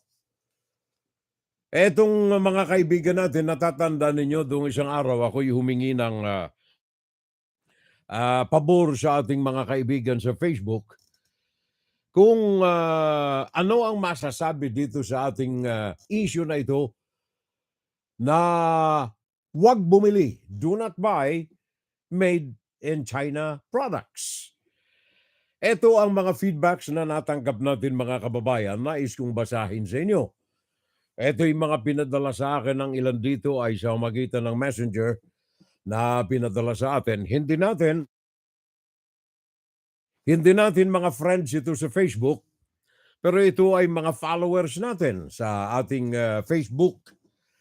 Isa na nga lang, Cynthia, sabi niya, there are no products from China that are irreplaceable. Walang produkto sa China ang hindi natin makukuha sa iba. Most consumer goods Philippines can make for themselves if they try or if not already have. Mga produktong meron na tayo kaya pwedeng gawin i-manufacture sa Pilipinas. You can also buy made in Vietnam, made in India, made in Malaysia, made in Thailand, mga damit, mga consumer goods for similar prices or even better quality from those made in China. Yan ang sabi ni Cynthia. Meron pa tayo rito. Sabi naman ni Abel, I am in construction, Furel, and I always search for Philippine-made products and continue to patronize them. You will be surprised and be proud.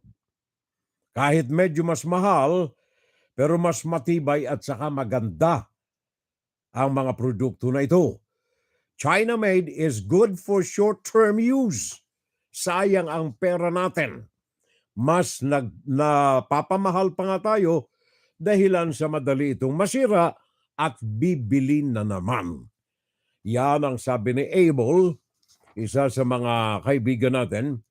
Hindi ko rin siya kilala pero nagpadala ng mensahe sa atin. And then isang user, Bush, B-U-S-H. Sabi niya, anong big sacrifice ang pinagsasabi ninyo? Anong big sacrifice? Meaning to say, kung hindi raw tayo bibili ng produkto sa China, magsasakripisyo tayo sapagkat wala tayong mabibiling ibang produkto na gusto natin. Kaya sabi ni user Bush, anong big surprise ang pinagsasabi niyo riyan? Matagal ko nang ginagawa ito. Matagal ding pinatigil ko na sa aking pamilya ang pagbili ng mga Chinese products. Ang daming mga bansa ang nabibilhan na mga produkto katulad ng mga nabibili sa China, kagaya ng mga produkto ng Taiwan, ng India, Vietnam, mga agricultural products ito, Thailand, South Korea, Japan, even Bangladesh ang mga damit, Australia, especially America at ang European Union. Mga retail products, mga kitchen appliances, electronics in best quality. Sabi ni user Bush, mga damit, mga abubot, mga handicraft. Isa akong OFW. Sabi ni User Bush. And then, meron pa tayong isa rito. Ito'y galing sa kay RR. Sabi niya, kaya malakas ang loob ng China kasi dependent tayong mga Pinoy sa kanila. Kaya dapat ay palakasin natin ang trade agreements and cooperations with US, with the European Union, with India, and Southeast Asian nations, etc. Ituloy ang boycott ng mga Chinese products. Laban at ito lamang tiis muna tayo. Maalis din natin ang pagka-addict natin sa mga low-quality, cheap Chinese products. Sabi ni RR. Kita na ninyo? Ito'y mga testamento ito ng mga kapatid natin, mga kapitbahay. Edmond, it's high time for our country to have our own manufacturing plant in various products and improving too our agricultural sector. But for the meantime, we should only trust and import-export products from Japan, from Korea, Taiwan, Southeast Asia, and European countries, and other countries like the United States especially, that are not wicked and greedy. Don't think we need China Don't think we need China unless the regime of Chinese government would change. Na maging God-fearing daw ang mga Chinese people naman. Sabi ito ni Edmond. So ilan lamang ito mga kababayan sa mga testamento ng mga kaibigan natin dyan, mga tagapakinig natin, mga kamistades natin. Sabi ko na nga, huwag nating i-boycott. Huwag nating i-involve ang gobyerno. Tayo na lang. Ikalat natin sa lahat ng mga kaibigan natin, do not buy Chinese low quality pa naman na mga produkto. Bakit sinabi kong huwag nating gamitin ang salitang boycott ng gobyerno? Gawa ng, sabi ko nga kanina, may survey po itong Bank of America, ang World Bank. Nagsagawa sila ng survey kung dito sa Amerika, kung ang Amerika ay i-boycott ang mga produkto ng China, ano ang mga posibleng mga senaryo na maaring mangyari? Nag-survey ang World Bank dito sa Amerika. Sabi ng resulta, 40% ng mga Amerikano ay binoboycott na talaga. Hindi na bumibili ng mga produkto galing sa mainland China.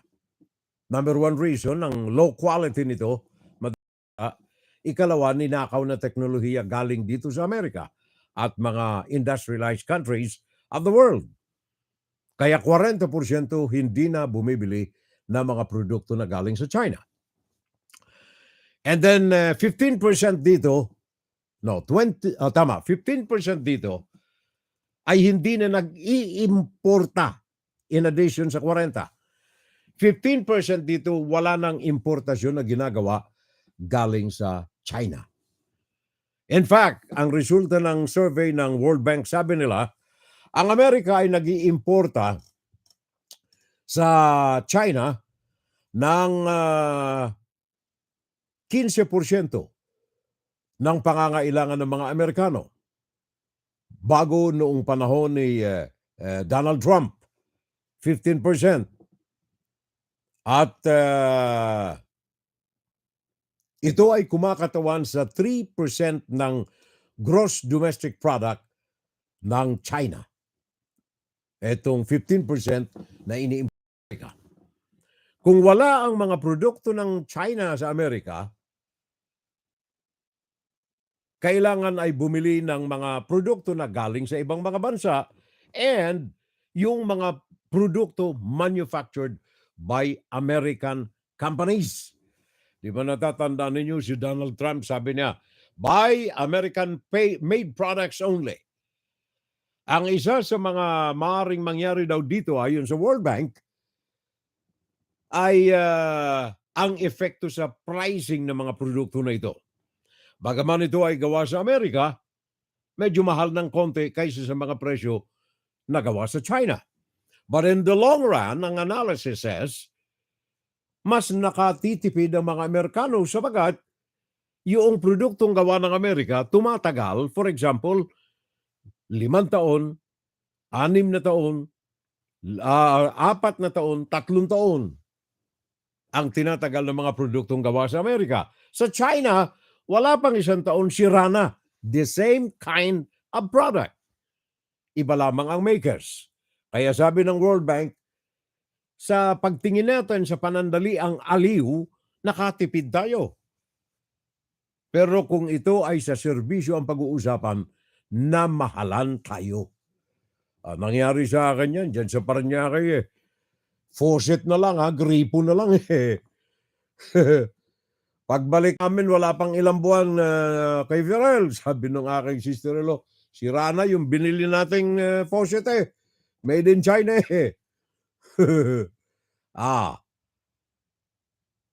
And then ang isang pinangangambahan sa survey ng World Bank, yun ang sinabi ko kanina. Yung anong tawag niyan? Ganti sa Tagalog. Yung ganti. Baka itigil na ng China ang pagbili sa mga produktong galing sa Amerika. Pero sabi naman ng World Bank, it's okay.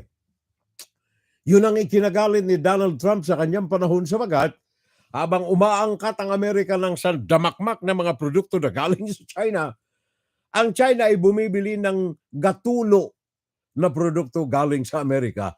Ninanakaw pa ang mga teknolohiya nito and eventually sila na ang gumagawa. Sabi nitong grupo, advocate, ang organization, sana yon? Organization of Consumers in the World. Sabi nila, ito'y research na kanilang ginawa. Kung wala ang mga produkto ng China sa merkado natin, na mga consumers, tayo ba ay mawawalan? Maghahanap ba tayo nito sapagat wala tayong mabibili sa merkado? Sabi nitong World Consumers Group na ito, hindi. Nag-research sila. We research brands, products, and we confirmed that made in USA, Canada, or Europe are products also made in China. And there is no unavailability of these products without China manufacturing companies. Ano itong mga produkto na ito? Nakalagay dito clothings, shoes, and then both men and women ito mga bags and wallets, jewelries and watches, sports like bicycles, motorcycles, and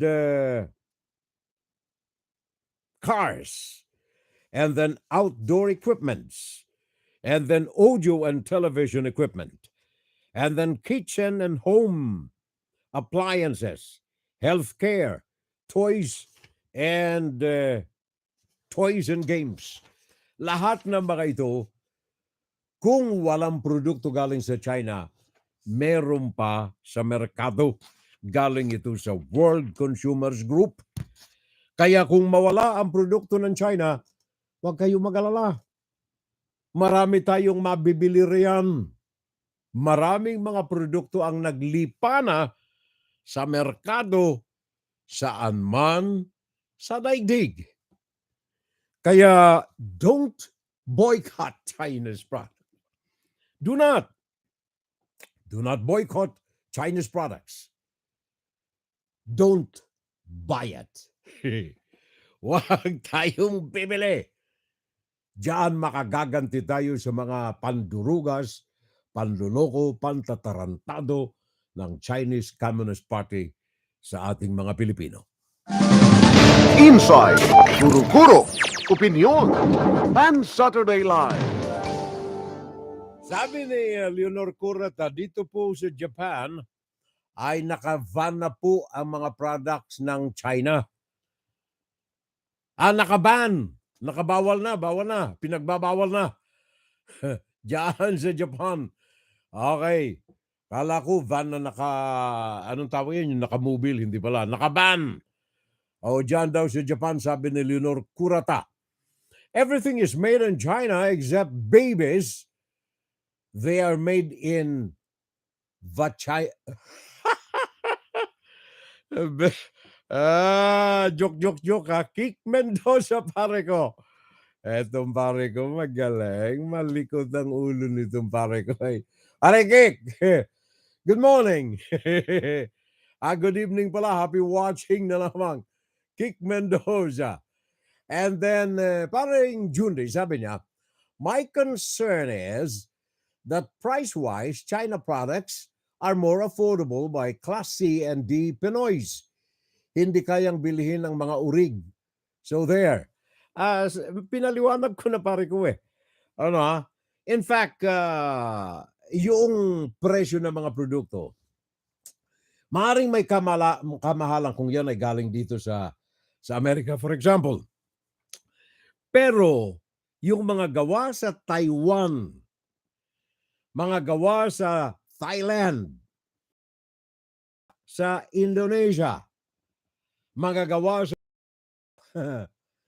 gawa sa Vietnam, karamihan damit natin sa Pilipinas, simula mga damit na yan, mas mura pa sa gawa sa China, pare ko parang Judy. Tingnan ninyong maigi. Lalo na yung mga gawa dyan sa Marikina, mas mura. Mga gawa sa Tanay na mga damit, mas mura, pare ko Bakit tayo bibili ng damit? Pareho naman ang epekto sa katawan natin na galing sa China kung meron tayo mga mananahi na galing dyan sa Tanay. Punta ka sa Divisoria. Ang dami-dami riyan ng mga local maids. Yun ang ating tangkilikin, mga marikoy, mga pare ko.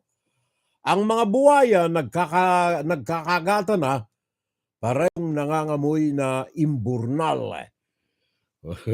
Matindi pare ko Junior Dal Napakalayo ng tratamiento ng Amerika sa Pilipinas kaysa sa China at Pilipinas. Ang Amerika, matagal na tayong inaalalayan mula pa noong dumanas tayo ng kahirapan. Dumami ang mga malnourished na mga children, kaya umalalay ang USAID o US Agency for International Development, Mutual Defense Treaty Agreement, at iba pa.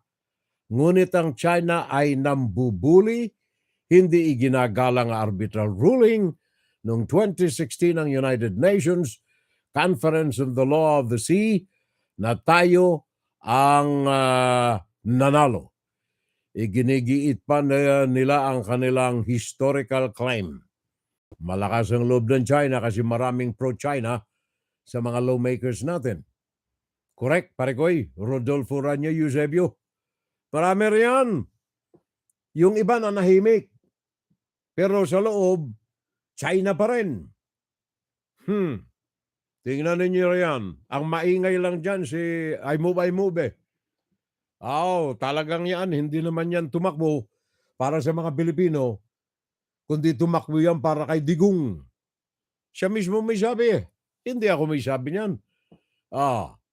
May I ask what is your lapel pen? Ito, Junday, Knights of Columbus ito, sir. Yan, 4th degree, Knights of Columbus. Mas bagay pa, senador pa si Batong Bakal kumpara kay Robin. Ang layo naman, sir. Oo, para kang nagkukumpira ng langit at saka lupa. Parang Kick Mendoza, pare ko. Thank you, maraming salamat. Jeffrey Espinosa, wala nang imiksi Boy Sili. Bobo. Nakaramdam ng wala nang rubbish ang kanyang bunganga. Watching from Lethbridge, Alberta sa Canada, ang ating kaibigan Jeffrey Espinosa, And shout out daw sa lahat ng kilusan kontra China. At saka kay Curata Leonor at saka kay paring Kik Mendoza. Sabi ni Jeffrey Espinazao, kung pwede lang na manlatak senador na patal, haloy ko ng tig-gibo. Ko, cool down. Aring Kik Mendoza, kabayan tayo ni. Norte. Cool down pare ko, cool down. Okay, Kik Mendoza. Robin Padilla, sabi ni Akabayo Junjun Ming. Robin Padilla yun, Bongo, Bato, Amy Marcos Tolentino, Roque Panelo, Cayetano, mga kumikiling sa China. Sabi ni paring Junjun Ming Akabayo.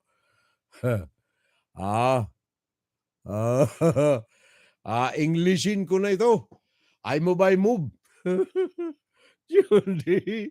Jundi Valencia. Yung dating senadora na si Nikki Cositing ay tagakalat ng China propaganda, sabi ni Junjun Ming Akabayo. Natural pare ko Cositing na FBI Director Christopher Wray warns Congress of terror threats inspired by Hamas attack on Israel. Siguro it already safe to say na marami ang nakapasok na sa US territory. Mga sleeper cells, matagal na ito, sir. Matagal na yan na nandirito.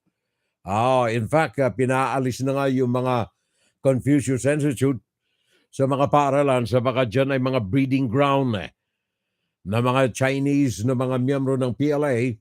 And then, of course, yung mga sleeper cells ng mga terorista dito sa amin, sa Amerika. Palambing naman ako, guys, sa inyo. Pakishare nyo naman live ni Furel. But thank you. Maraming salamat, paring Kik Mendoza. Maraming salamat. Salamat na salamat. Raymond Aguirre, sabi niya, buy Philippine products. Good morning, bro. At sa lahat, sabi ni Junior Dal. And then, sir, kaya po na pag-alangan ng mga China na ano ito? Kaya po nag-aalangan na China na yan na lumaban sa Amerika. Pinangangalanda kanilang mga gamit nilang pandigma. Pare ko, ilang mga research studies ang pinag-aaralan ko maigi rito na kumparado sa kalidad at paggamit at expertise and the knowledge ng mga warriors ng China at saka ng Amerika. Ito yung mga studies ito, pare ko, military studies ito. Marami sa kanila nagsasabi na hindi tatagal ang China sa kabila ng napakarami nito sa manpower. Talagang parang langgam. Pero kung tutuusin sa isang digmaan, ay mananalo pa rin ng Amerika. Ito'y mga military analysts and strategists and studies na lahat ng mga ito. Hindi ko lamang pwedeng sabihin yung mga sources natin. Thank you. Maraming salamat, Raymond Aguirre. Sa ilang daang libo na butante sa mga barangay, ang tagal nabasa ko na. Arekoy, thank you. Maraming salamat. At ating tapusin ang bahaging ito ng ating Fun Saturday Live, huling bahagi. Breaking news. Saturday Live.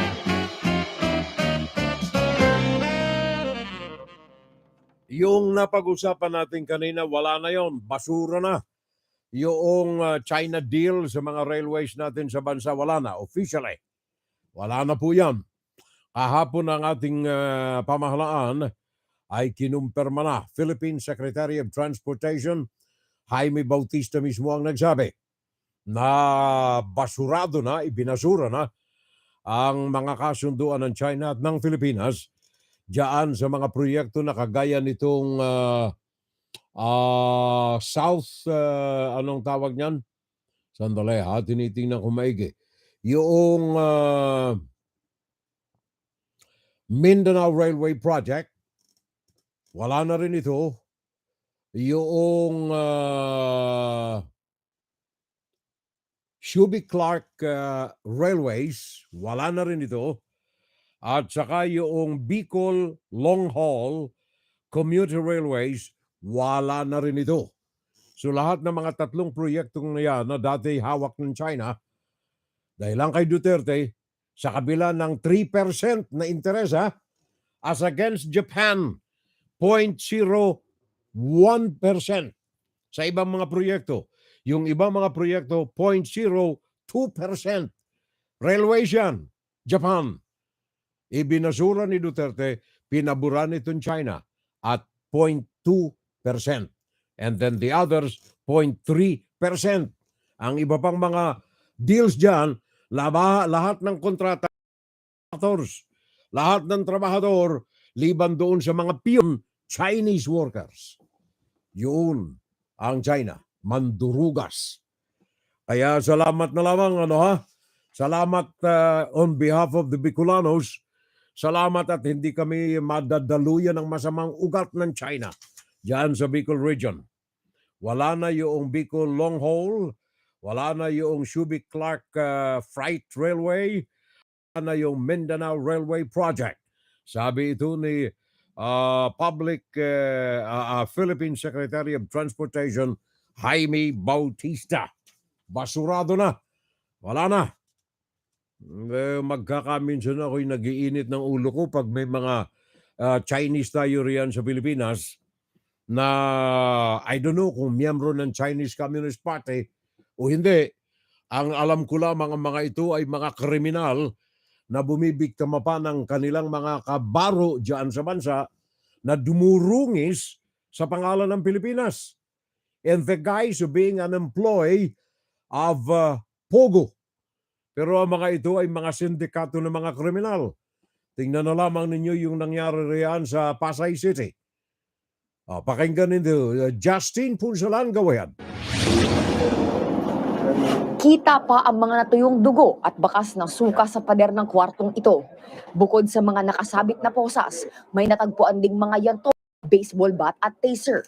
Ang nasabing kwarto ang nagsilbi umanong torture chamber sa Pogo Hub na sinalakay ng mga otoridad sa Pasay noong Biyernes. Meron kaming witness na nagsabi kung ano yung mga purpose and ano yung gamit ng mga rooms na yon. Yung mga hindi daw nagbabayad ng utang, lalo kung sila ay gumamit ng mga prostitution rooms tsaka ng mga babae dito, yung merong mga atraso sa kanila, yun ang tinotorture. It corroborates the testimony of one of the witnesses na talagang may nagto-torture the Chinese na dito. Sila yung mga tigabugbog. Ang torture chamber na yan, ang hakbang lang mula sa KTV at motel ng gusali. Dito, pwede raw kumuha ng mga babae ang mga customer at magpa-extra service. Mayroon pang aquarium kung saan umano pwedeng mamili ng babae ang mga customer. Karaniwang mga Chinese na nakatira lang malapit sa Pogo Hub ang kanilang suki. May nakita ring clinic sa loob ng gusali. Inaalam pa kung lisensyado ba ang doktor na nagpapatakbo nito. Ni-raid ang nasabing Pogo Hub dahil Setyembre papaso ang lisensya nito pero patuloy pa rin ang operasyon. Halos 450 foreigners ang nahuli dahil sa posibleng paglabag sa immigration laws. Isa sa ilalim sila sa inquest ngayong araw. Pero kagabi, 3 Chinese ang nagtangkang tumakas. Naharang lang sila bago tuluyang nakalabas sa compound. Kakasuhan naman ng human trafficking ang 5 dayuhan at 1 Pilipino na konektado sa Pogo.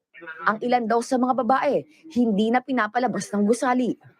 May nakita silang advertisement na sinasabi na needed ng encoder. Pero nung actual nila pinuntahan, nalaman nila na ang magiging trabaho nila ayun nga, isa sila sa mga ipoprostitute dito. Nagbabalita mula sa frontline, Justin Punsalang, News 5. Justin, salamat. Tingnan ninyo Yan, mga Chinese. Hindi ko nila lahat. As I've said, I have a lot of friends who are Chinese. Marami. Dito, dyan sa Pinas, yung grupo namin noon na Tiger Civic Action, majority ng mga miyembro namin riyan nung araw ay mga Chinese. Pero they are good Chinese, law-abiding Chinese. Ang tinutukoy lamang natin dito, particular, mga miyembro ng Chinese Communist Party, sabagat masama ang daloy ng kanilang dugo sa atin dyan sa Pinas. At yung mga nandiyan dyan na mga kunyari ay mga empleyado ng Pogo, dahilan yan sa mga pastillas. Kaya nakapasok ng illegal sa Pilipinas, mga kapitbahay. Tingnan ninyo, ano itong sabi ng National Bureau of Investigation kanina, kahapon, Friday. Nagsagawa sila ng surprise na operation sa loob ng isang, anong tawag niyan, class na subdivision dyan sa Valle Verde sa Pasig City. Naalala ko nung araw, may kaibigan ako riyan, maging si Imelda Marcos, may bahay dyan nung araw eh. Valle Verde. Minsan napuntahan ko yung bahay ni Imelda riyan nung araw eh. Isang maganda class na subdivision, pinamumugaran ng mga mayayaman, Valle Verde.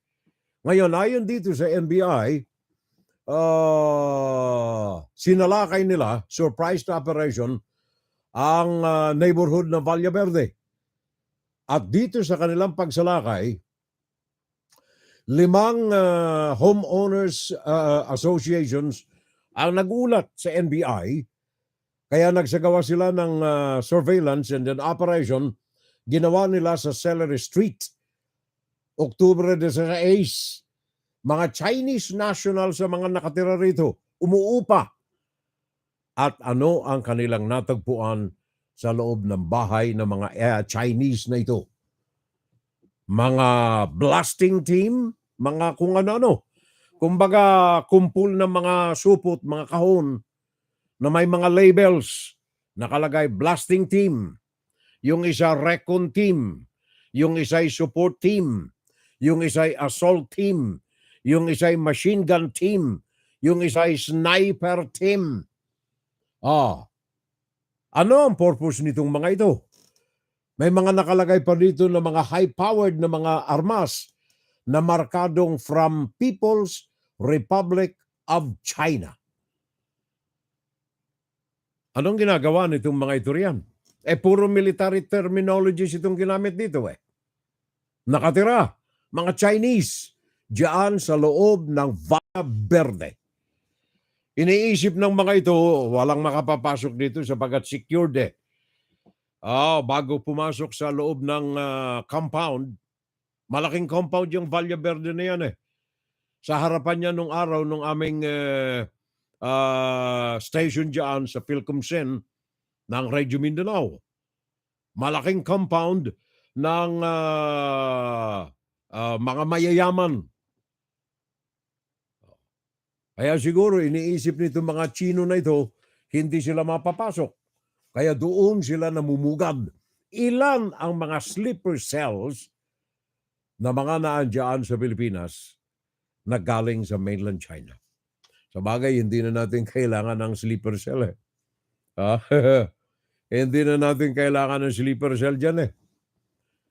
Gawa ng yung mga, alam mo, dapat ang Amerika, isa sa mga security agreements na dapat pasukin ng Amerika sa Pilipinas para sa mga EDCA ay alisin o kaya kansilahin ang kontrata sa dito telecommunications na nandiyan ng mga tower sa loob ng mga military camps.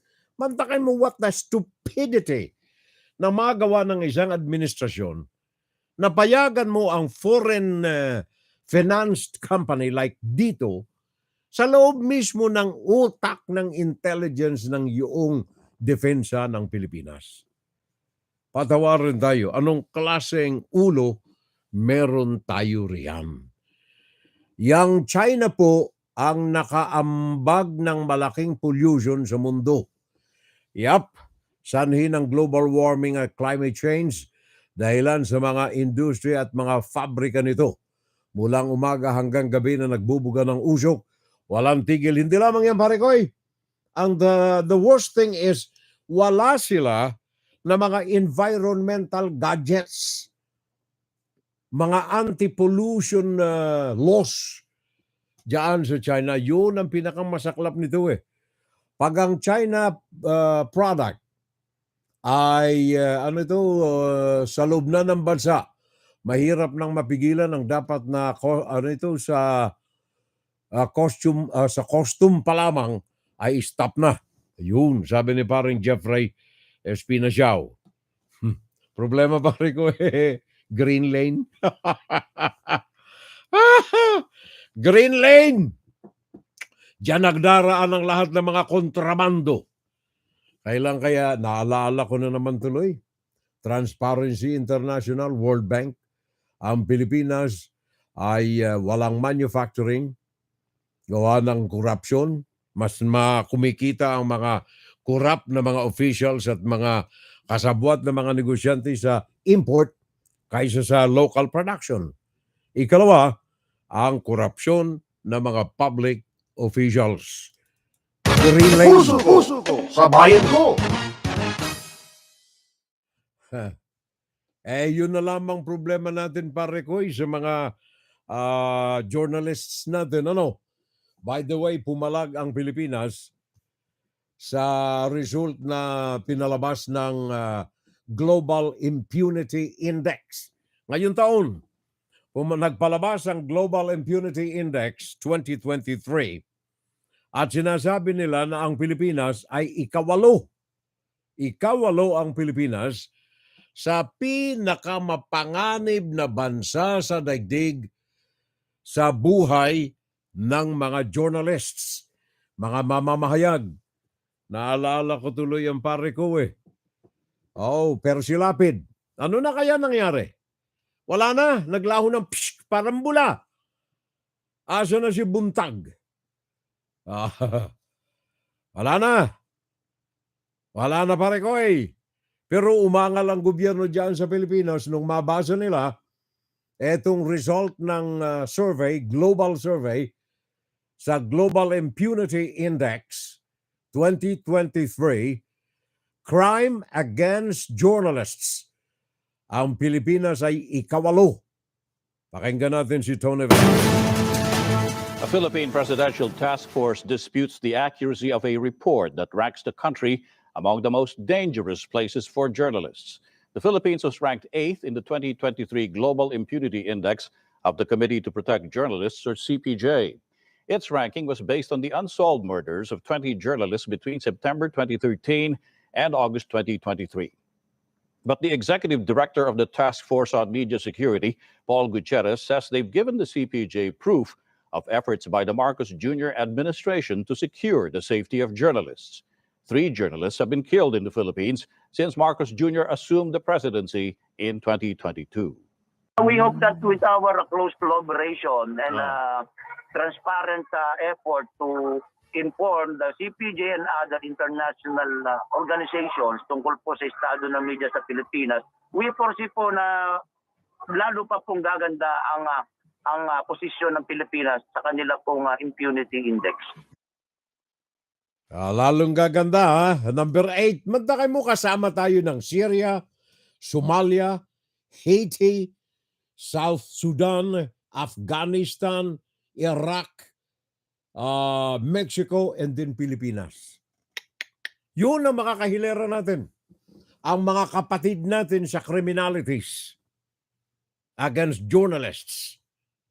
Pangwalo ang Pilipinas. CPJ Global Impunity Index of 2023. Hawakay mo mga pangalan: Syria, Somalia, Haiti, South Sudan, Afghanistan, Iraq, Mexico, tapos Pilipinas. Patawarin tayo ng mga kung ano-ano riyan. Yang China po ang nakaambag ng malaki sa pollution. Nabasa ko na. Paring Junjun may kabayo. Thank you, pare Koy. Tama.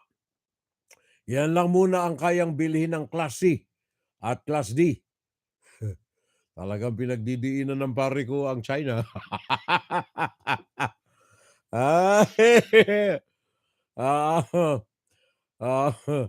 Alam mo pare ko, yung mga Class C at saka D natin, ito yung mga poorest of the poor. Marami tayo kung talagang tutuusin. Kumbaga nagkaroon lang tayo kasi ng brainwashing eh. Pag made in China, mura. Yun ang ating natutuhan eh. Which palasak sa mga merkado, totoo nga naman eh.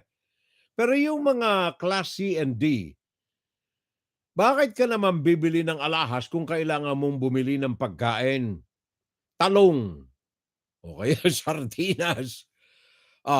Imbis na ibili mo ng relo, bili ka na lang muna pare ko ng makakain natin sa salop na bigas. Sa madali sabi, unahin natin muna yung tiyan. Kung namamahalan tayo ng mga gusto nating bilhing damit galing sa China, namamahalan tayo galing sa, kunyari sa Amerika, baka naman kasi yung damit na yan gawa pa ng mga deklas na mga couturier bumili na lang tayo ng gawa sa Tanay. Marami tayo mga damit dyan mga kansulsilyo, mga tsinelas galing sa Marikina, mga mura. Huwag na tayo ng mga brand na galing kung saan punta tayo sa Divisoria. Problema naman natin dyan sa Divisoria, sapagat yung mga gusali, pag-aari ng mga Chinese na pinatayo yung kanilang mga sariling Divisoria ng pera na inutang sa China, ang mga priority ng mga inaangkat na mga panindarihan galing din China. Lalo na kayo magpapasko, tingnan ninyo ang mga gusali riyan. Mga high-rise na mga Divisoria, Tiangge, kung tawagin natin riyan. Sandamakmak galing sa China. Pero meron naman tayo mga produktong pwedeng mabili na galing sa ibang mga bansa.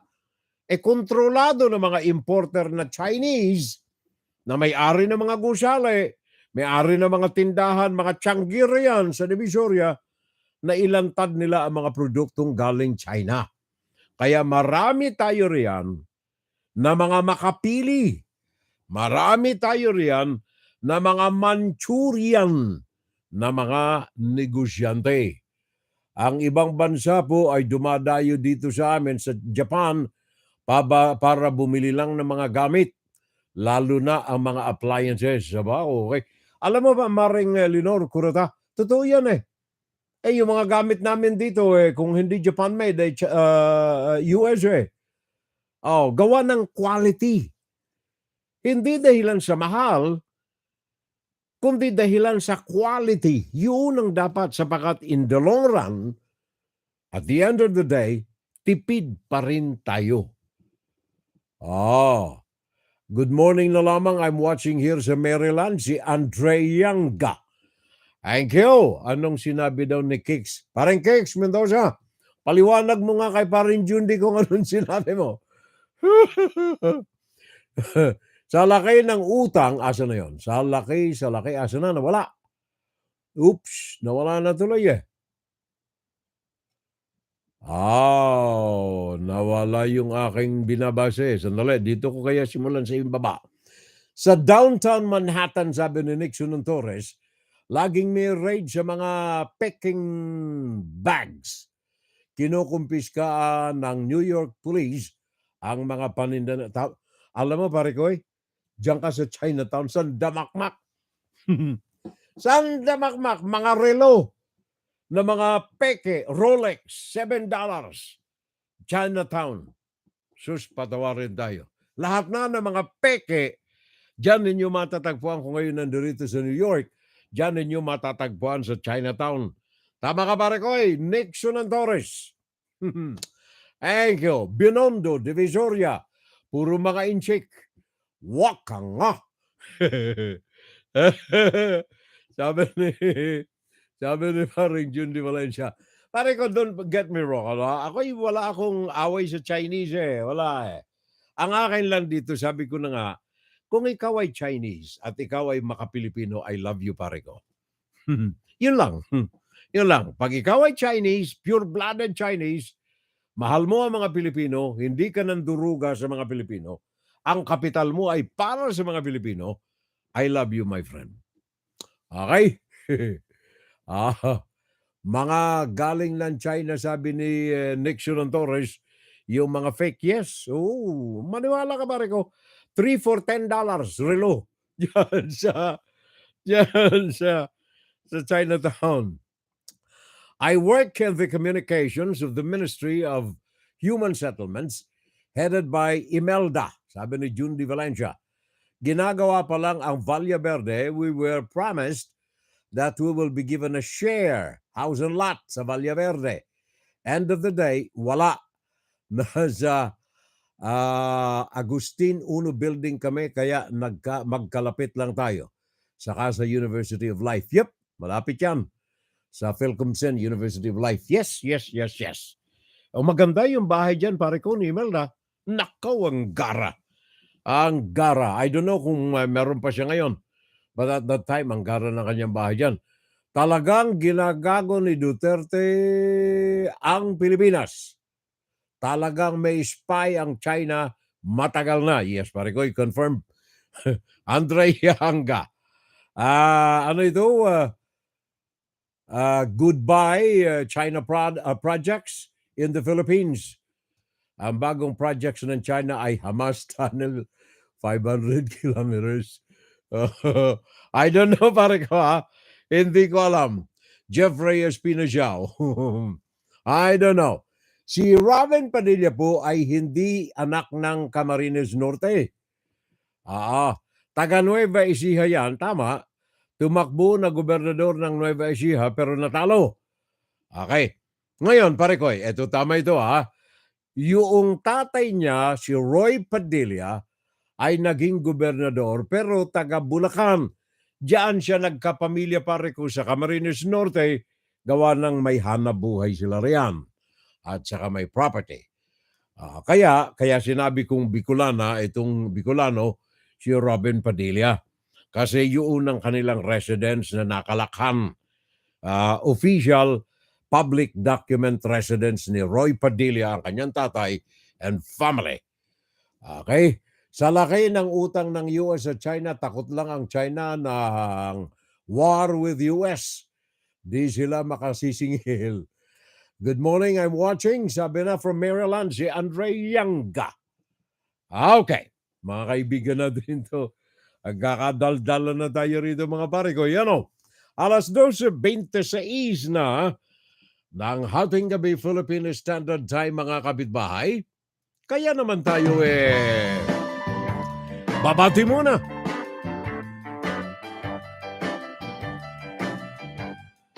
I'm just calling to wish you happy birthday. And you're always on my mind. Hello, baby. It's so good to hear your voice. How I miss you and all the things that you do. A year has passed since you made your own way. Well, happy birthday na lamang nung mga nakalipas na araw. November 1, araw ng Miyerkules. Ang kaibigan natin si Trevo Vasquez, Jesse Salvo, Gilbert San Diego, Cesar Ramos, ang kaibigan nating TC Cuevas, Kay Moran, Dimitri Margeris, ang ating kaibigan dito dati na umuwi na ng Italy. I'm learning how to get Ayan Redondo Espinas, Maya Lila Sato, at saka kaibigan namin ni Mrs. naging kasama namin sa DCGE Nancy Villegas. I'll get through. Happy birthday sa kanila nung araw ng Miyerkules, belated. And then Webes naman, Nobyembre 2, Obet Vasquez, Alan Olivera, Grace Barbe, Akelex Mark Tan, paring Diego Cuner, Jan Sanaga, happy birthday Thursday. Ariel Coronel, happy birthday on Thursday. At saka si Joycelyn Sanchez Alegarbes dito sa New York. Happy birthday nung Webes. A year has passed since you made your At kahapon naman mga kapitbahay, William Condes, Mercedita Agustin, Olive Salvo, Elmer Nunez. Yung classmate namin ito ni Mrs. Kasabay pala, batchmate, Elmer Nunez. Birthday niya kahapon, araw ng Friday. And then, ayaw mabuklat itong second page. Ngayong araw na ito ng Sabado,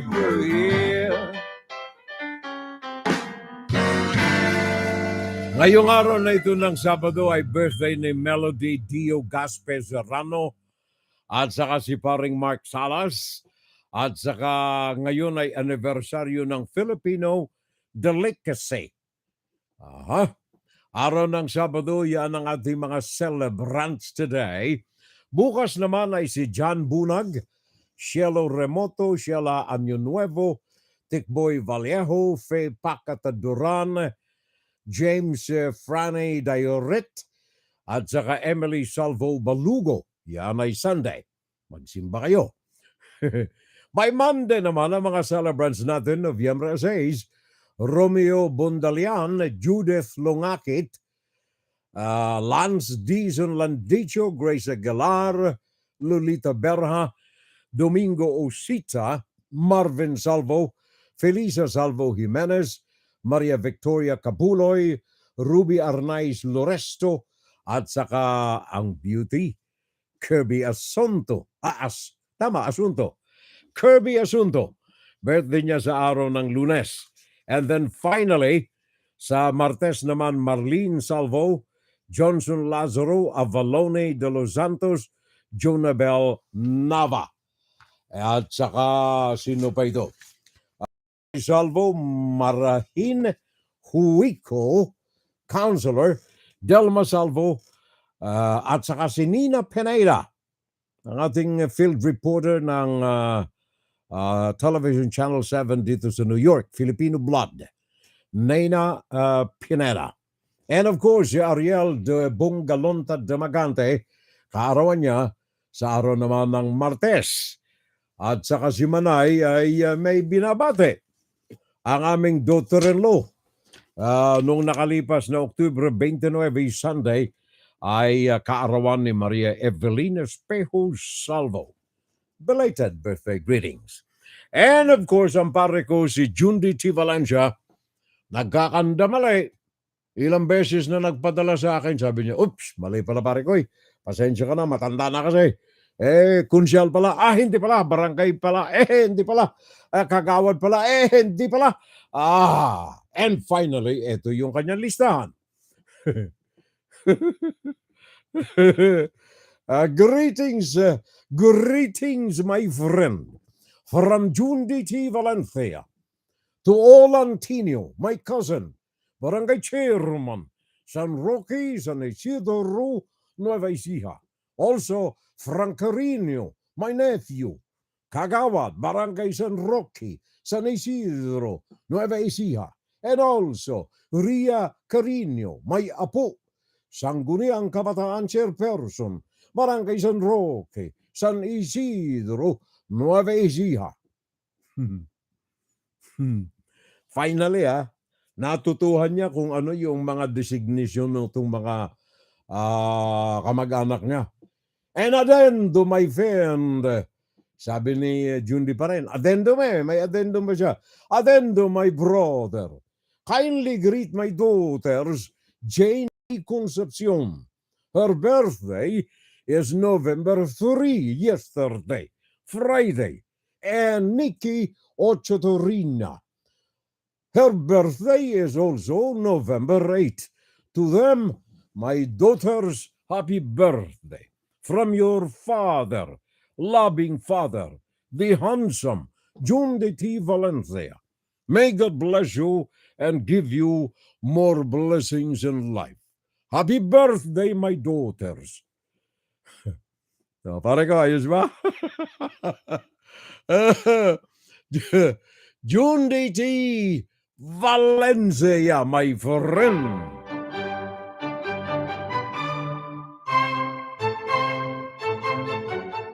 Sa mga residente at mga bumibisita sa Pampanga at Bulacan, kung may okasyon o wala man, kung ang hanap ninyo ay masasarap na breads, cakes, or pastries, tandaan ang pangalan. Armenia's Bake Shop. Armenia's. Sa Armenia's, makabibili kayo ng mga dekalidad na breads, cakes, or pastries. Sigurado, makukontento kayo sa mga breads, cakes, or pastries ng Armenia's. Kahit ikumpara pa ninyo sa iba. Subukan na ninyo. Tunay ninyong maiibigan. Bili na, order na, grab food na, now na. Armenia's Bake Shop. Bring home the best tasting breads, cakes, and pastries. Visit Armenia's Bake Shop on Facebook for details. Paring Nixon ng Torres, ano ha? Paring Nixon ng Torres, pakibati na lamang birthday ni Mrs. Mary Jane Molina Torres. Kailan ito? Bukas, Sunday pare ko eh. Okay. Mary Jane, hello! Hi! Happy birthday in advance. Galing na rin sa aking pamilya. At saka galing sa iyong esposo, huwag ka daw magselos lagi, ha? Sabi ni Nixon ng Torres, ha, huwag ka daw selos ng selos. Kahit daw si paring Nixon ay gwapo, magandang lalaki, pero hindi siya nararahuyo sa iba, sa iyo lamang. Happy birthday bukas, Mary Jane Molina Torres. Ang kanyang kaarawan ay November 5. Tama, bukas. November 5, sabi ni paring Nixon ng Torres. Si Ate Nance, blessed Sunday na lamang everyone, sabi ng aking kapatid. Everybody daw at sa aking pamilya. Thank you. Maraming salamat, Ate Nance. Tulog ka na. Just a kind of reminder, may naiwan pa ang pare ko. May naiwan pa si Jundi eh. Just a kind of reminder, the Barangay SK Chairman, Barangay Kagawad, and Sangguniang Kabataan winners in San Roque, San Isidro, Nueva Ecija, thank you. There you are. Yun lang pala, yun lang. And then thank you, SK Furel. Sabi ni parang Jundi, parang Spanish na Russian na.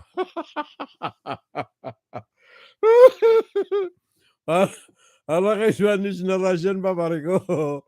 Okay. Thank you. Ngayon, yung Armenians, moderno na yung mga sakay ng Armenians ngayon. Pwede kayong mag-text, pwede kayong gumamit ng internet, may wifi, diyan sa Guagua, Pampanga, diyan sa San Fernando, Pampanga, sa Kingsborough, San Fernando, o kaya sa Balibago, diyan sa Tang Avenue, Balibago, Angeles City. Montang Avenue, number 24, Balibago, Angeles City. O kaya sa Unit 1 Business Center, diyan sa 408 Santo Rosario, sa Angeles City, Pampanga, Santo Domingo. And then sa Malolos, sa Bulacan, sa 422 MacArthur Highway, sa Malolos, at ang bagong bukas nila sa Tarlac City, matatagpuan sa City Walk, Zamora Street, diyan sa Tarlac City, sa Tarlac. Okay? Yun ang paalala natin galing sa Armenia's Cakes, Breads, and Pastries. Sa mga kababayan ko dito sa New Jersey, by the way, iboto natin, column B. Yan ay sa Martes na, Nobyembre 7. Ang ating kababayan, kadugo natin for Commissioner Leandro Lachica. Leandro Lachica. Iboto natin ang eleksyon natin dito. By the way, pwede na kayong bumoto ngayon. Kayong mga taga New Jersey, dito sa Hudson County. Anytime pwede kayong bumoto. Bukas dyan ang mga polling places natin. Special polling places sa iba't ibang lugar. Dito sa Lincoln Park, meron tayong isa. Wag lamang kaligtaan sa Commissioner Leandro Lachica. Column B sa inyong voting sheet. Thank you, Joe. Maraming salamat. At saka meron din tayong movie showing. Ito'y ongoing. Nagsimula na noong Oktubre 28 hanggang Nobyembre 30. Alas 2 ng hapon hanggang alas 4:30 ng hapon. every day showcase golden years weighing Philippine martial law 1972-1981 photo exhibits. Bukas yan simulang alas 2 hanggang alas 4:30 ng hapon, ongoing until November 30. Sabi pa rin yan ng ating kasama rito, Maring Jojo Kunol. Puso ko sa bayan ko. Dito nga pala si sandali, Nixon Antoris, thank you. Maraming salamat din pare koy. At kayo mga naandyan sa YouTube, thank you. Maraming thank you sa inyong lahat riyan. By the way, yung Ukraine natatabunan ng balita ngayon. Kaya ang presidente ng Ukraine, si Volodymyr Zelensky, ay tila nasisipayo. Ito'y latest report natin ito. Ngayong araw na ito, araw ng Sabado. Dalawang mga artikulo ang nabasa natin habang nag-aantay tayo magsimula. Ito'y tumatalakay dito sa mga attitude ng mga military generals ng Ukraine, maging ng presidente ng Ukraine, Volodymyr Zelensky. Ayon sa report na nabasa ko kanina, the chief of the Ukraine military, inamin ito na ang digmaan sa kanilang lugar, panalalakay ng Russia, ay maaring tumagal. Nasa peryodo, nasa bahagi ito ng stalemate. Walang gumagalaw, walang nananalo, walang natatalo. Ito'y dahilan dito sa tila inaantay nilang tulong ng mga bansa, especially North Atlantic Treaty Organization at mga free world na silang tuloy-tuloy. Ang pakiramdam ng mga general na ito ng Ukraine, nanlalamig na sa kanila, natatabunan sila sa mainit na bumubulwak na isyu ng Gaza sa Israel. Ito ay kumpirmado nila.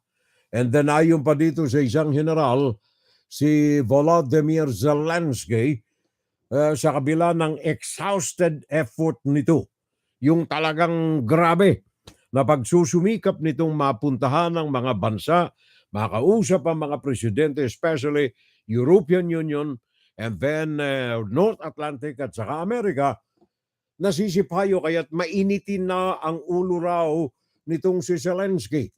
Gawa ng yung mga hinihiling nitong tulong sa mga bansa na ito ay tila hindi nakararating.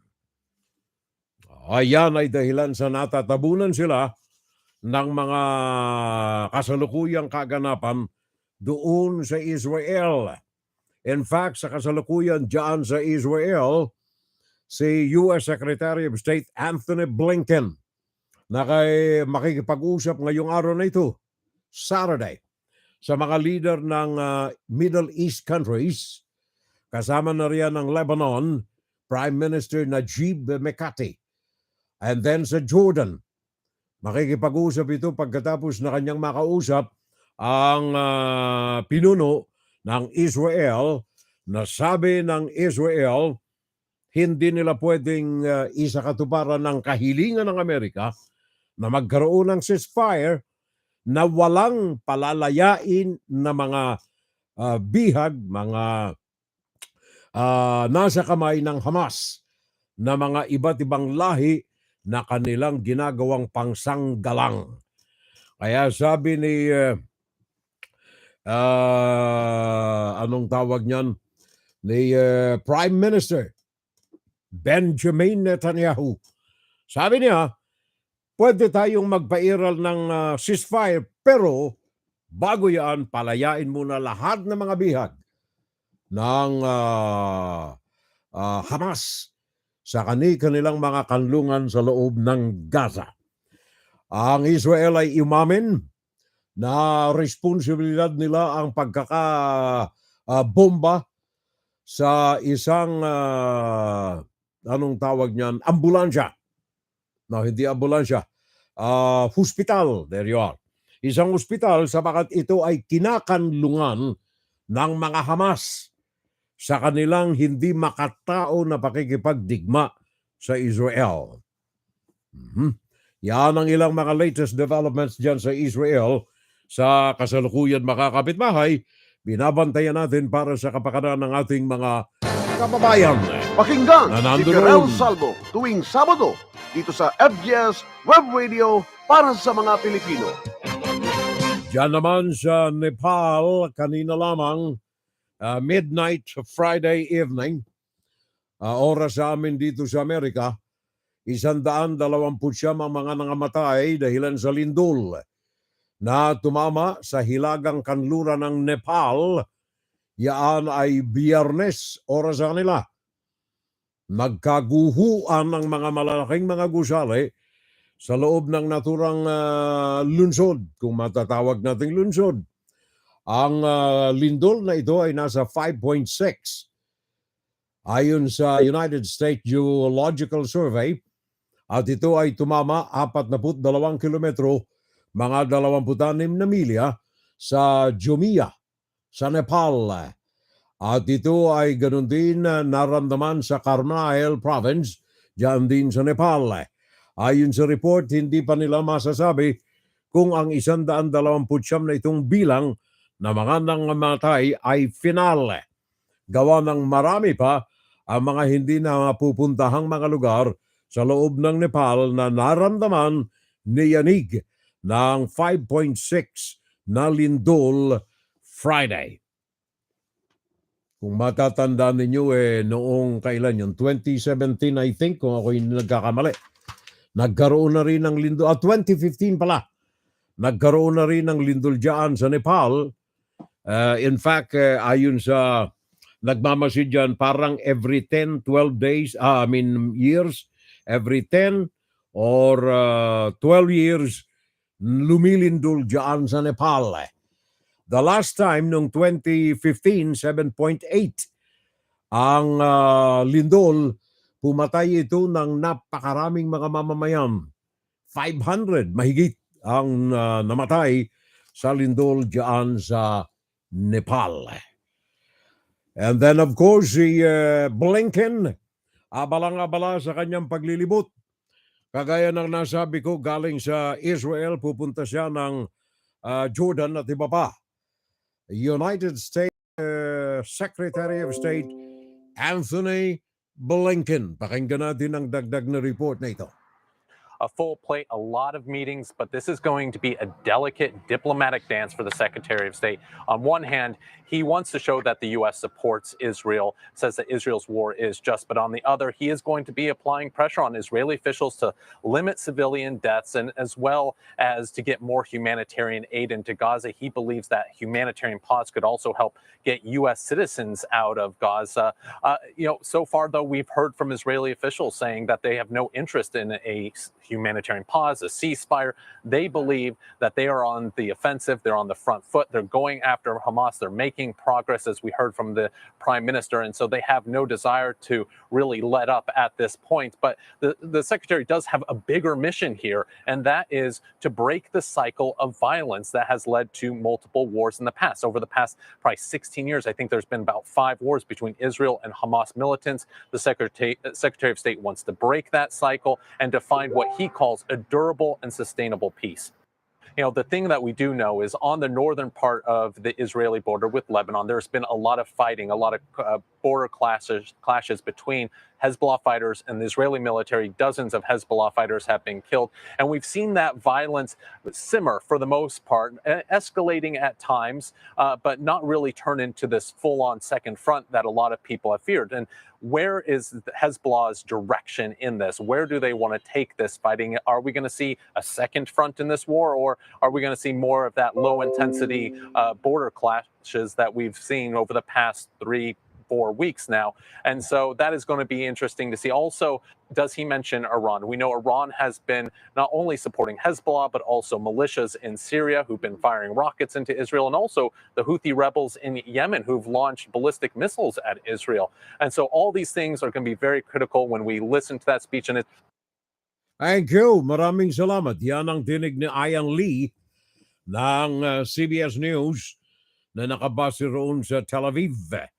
Yan ay mga kaukulang pag-uulat sa galaw ni Anthony Blinken, State Secretary ng Estados Unidos, na nakipagkita kay Benjamin Netanyahu kahapon at ngayon ay nandoon siya sa anong mga lugar ang kanyang pupuntahan pa. Makikipagkita siya ngayong araw sa Lebanon, and then after Lebanon ay punta siya ng Jordan. Meron tayong karagdagang latest report sa galaw ni Antony Blinken. Israeli ground forces say they have surrounded Gaza City as their aerial bombardment of the Hamas-controlled territory continues. Israeli Prime Minister Benjamin Netanyahu said, "We will not relent until we achieve our goals, destroying Hamas, returning our hostages, and returning the security to our citizens and children." Netanyahu's vow to keep fighting came after he met with U.S. Secretary of State Antony Blinken, who asked for a pause to allow aid into Gaza and civilians to escape. We provided Israel advice that only the best of friends can offer on how to minimize civilian deaths. President Biden has said the U.S. is working hard to find a way to get Americans safely out of Gaza. He reiterated that call Friday morning. President Biden, your message to Americans trying to get out of Gaza right now.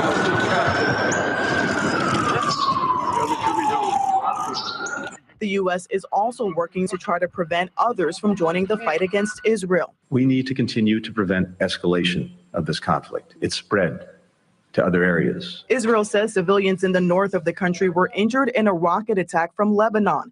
It responded by targeting Hezbollah infrastructure. Hezbollah's leaders threatened further attacks and criticized the U.S. for backing Israel. Friday, the Pentagon released photos showing the USS Eisenhower and USS Ford strike groups taking position in the eastern Mediterranean near Israel. Erica Brown, CBS News, the White House. Thank you very much, Erica Brown. Maraming salamat. At dyan ang mga latest natin na may kaugnayan dito sa Israel, particularly sa Gaza, na kung saan si Volodymyr Zelensky ay nasisipayo. Gawa ng napapabayaan na ang Ukraine sa mga alalay na ipinagkakaloob ng Amerika. In fact, maging ang bagong Speaker of the House ngayon, Mr. Johnson, nagsabi na itutuloy nila ang alalay dito sa Israel. Bagaman yung dyan sa Ukraine, meron pa rin. Kaya lamang kumbaga ay walang masyadong init ng damdamin na nadarama si Volodymyr Zelensky sa mga alalay na ipinagkakaloob ng Estados Unidos dyan upang masugpo ang Russia sa kanyang pananalakay. Paring Alex Stephanie. Teka, babaya tayo. Baka Stephanie ang pangalan and then ang last name is Alex. Thank you. Maraming salamat, Stephanie Alex. Alalay niyo sa atin. Ang gulo-gulo na talaga. Sana hindi makarating ang jihad war sa Pinas. Wag naman, Parikoy. Naandyan ka eh. Wag. Wag, Parikoy. Wag. Alam mo etong mga, I don't know tinitingnan ko, binabalik-aral ko itong kasaysayan natin sa pananampalataya, parang Junli. Magaling ka riyan sa pananampalataya. Kung saan, diyan pinanganak ang ating puong may kapal nang siya'y magkatawang tao. Siyang lugar na tila walang katapusan ang hindi pagkakaunawaan. Israel-Hamas War. 242 ang official na mga hostages ayon sa bagong listahan na pinalabas ng Israel. 242 ang nasa kamay pa ng mga Hamas. Kaya sabi ni Prime Minister Netanyahu, walang ceasefire na magaganap riyan unless napakawalan muna itong 242 na mga ginawang bihag, pangkalasag ng Hamas. Kung hindi pa kakawalan, walang ceasefire na magaganap. Skylar Henry, galing sa WMAZ Channel 13, Washington. Israeli ground troops are closing in on Hamas strongholds, fighting militants on the edges of Gaza City. Israel is warning civilians to head south. Those who don't are paying a heavy price. Thousands have died amidst massive destruction. Israel's military says Hamas is holding more hostages than they'd originally calculated, now raising the number to 242, including dozens of children.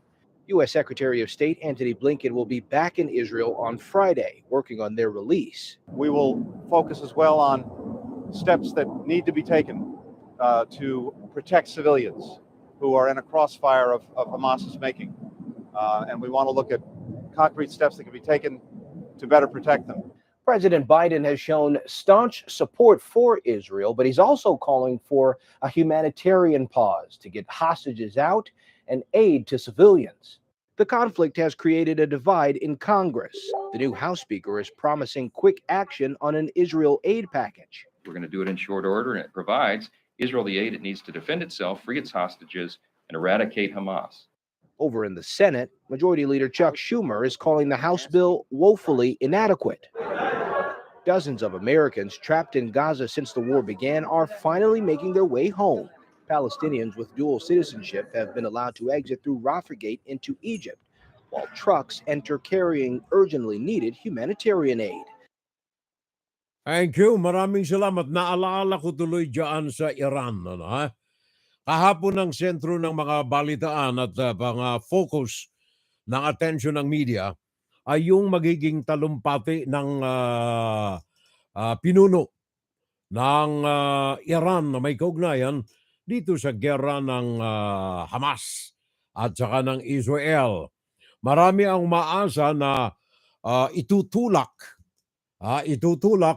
ng leader ng Hezbollah ang gera na ito diyan sa Israel at hihikayatin ang taong bayan na sumama sa gera na ito.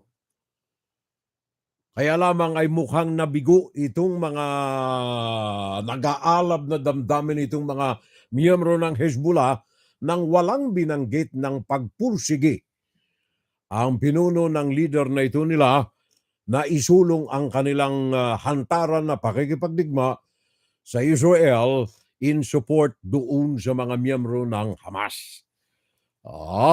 Based on my conversation with my Muslim friends, kapag jihad, if you are not a Muslim, I will kill you.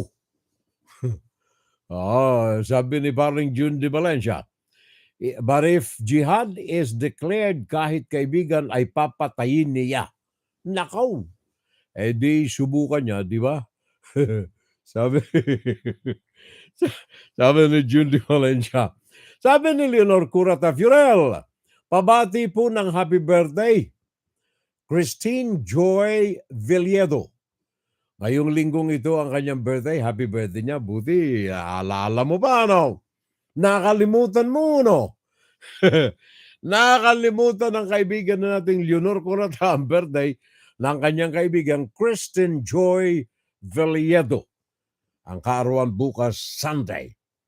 Si Trey Yanks ng Fox News ay may ulat tungkol dito sa leader ng Hezbollah, Hassan Nasrallah, sa kanyang talumpati na umaasa yung mga Hezbollah na mag-uudyok na sa kanila nang magpag-aalsa upang labanan ng Israel. Walang nabanggit ang pinuno ng Hezbollah. Alang iba kundi si Hassan Nasrallah. Fox News. Been watching that speech by Hassan Nasrallah, the leader of Hezbollah. He's discussing the initial massacre on October 7th here in southern Israel. Not surprisingly, praising the Palestinian factions, Hamas and Islamic Jihad, for what he called heroic efforts. And remember, those efforts were the slaughter of women and children, civilians in their homes. But it cuts to the core of the ideology here of the leader of Hezbollah, who has been tiptoeing around direct involvement in the conflict. I will give you one line, though, that is important to note. Many analysts will discuss this. He says, some claim we are about to engage in the war. We have been engaged since October 8th. We've seen that rocket fire and mortar fire from southern Lebanon into northern Israel. Hezbollah ramping up attacks overnight against Israeli forces that are now responding with airstrikes in southern Lebanon, but still a question about how much the Lebanese militant group Hezbollah intends to get involved in this battle.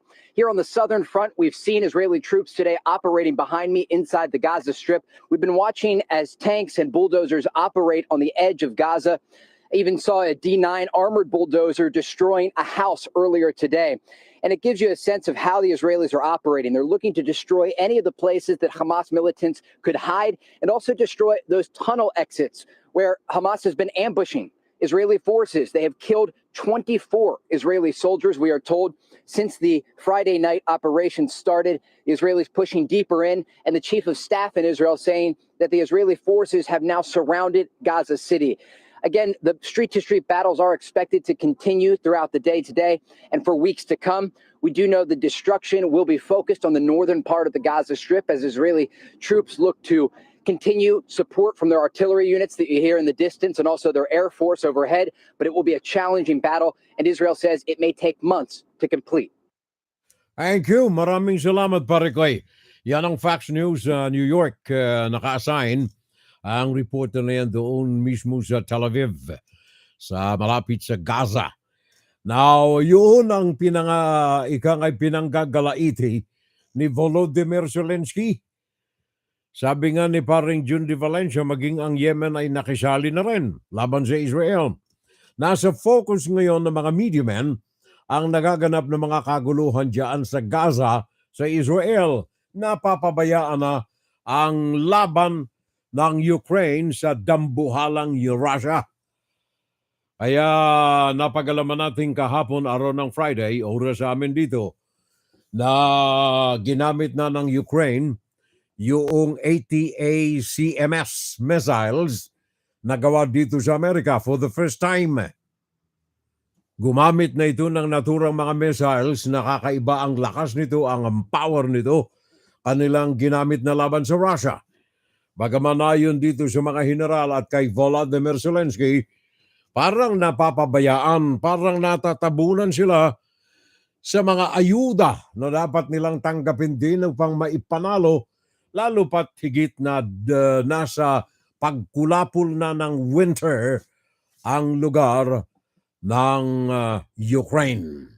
Karagdagan galing kay Chris Pleasance, nandoon sa Kiev.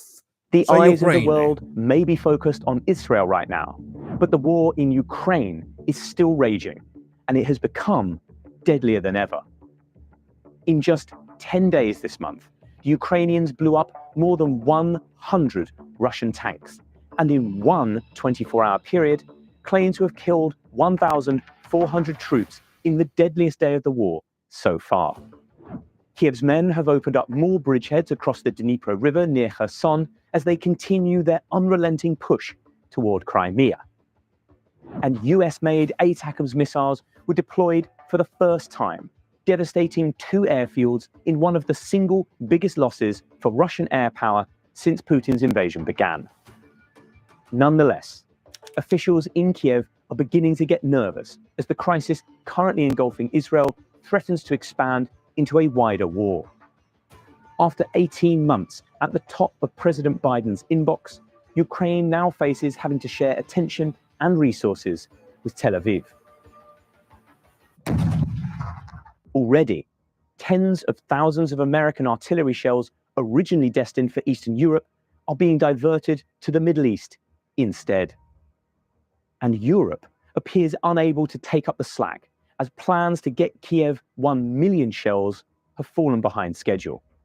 Winter is fast approaching, and Ukraine's summer offensive has fallen well short of its objectives, leading to fears in Kiev that Western leaders could soon start losing patience.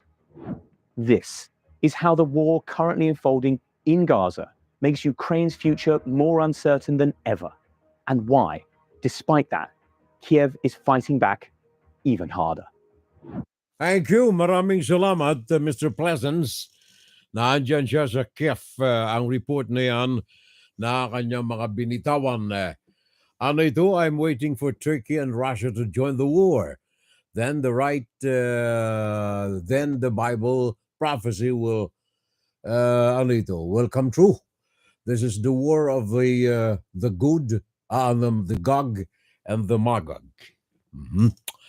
Okay. Biblia ang pinag-uusapan natin riyan, pare ko.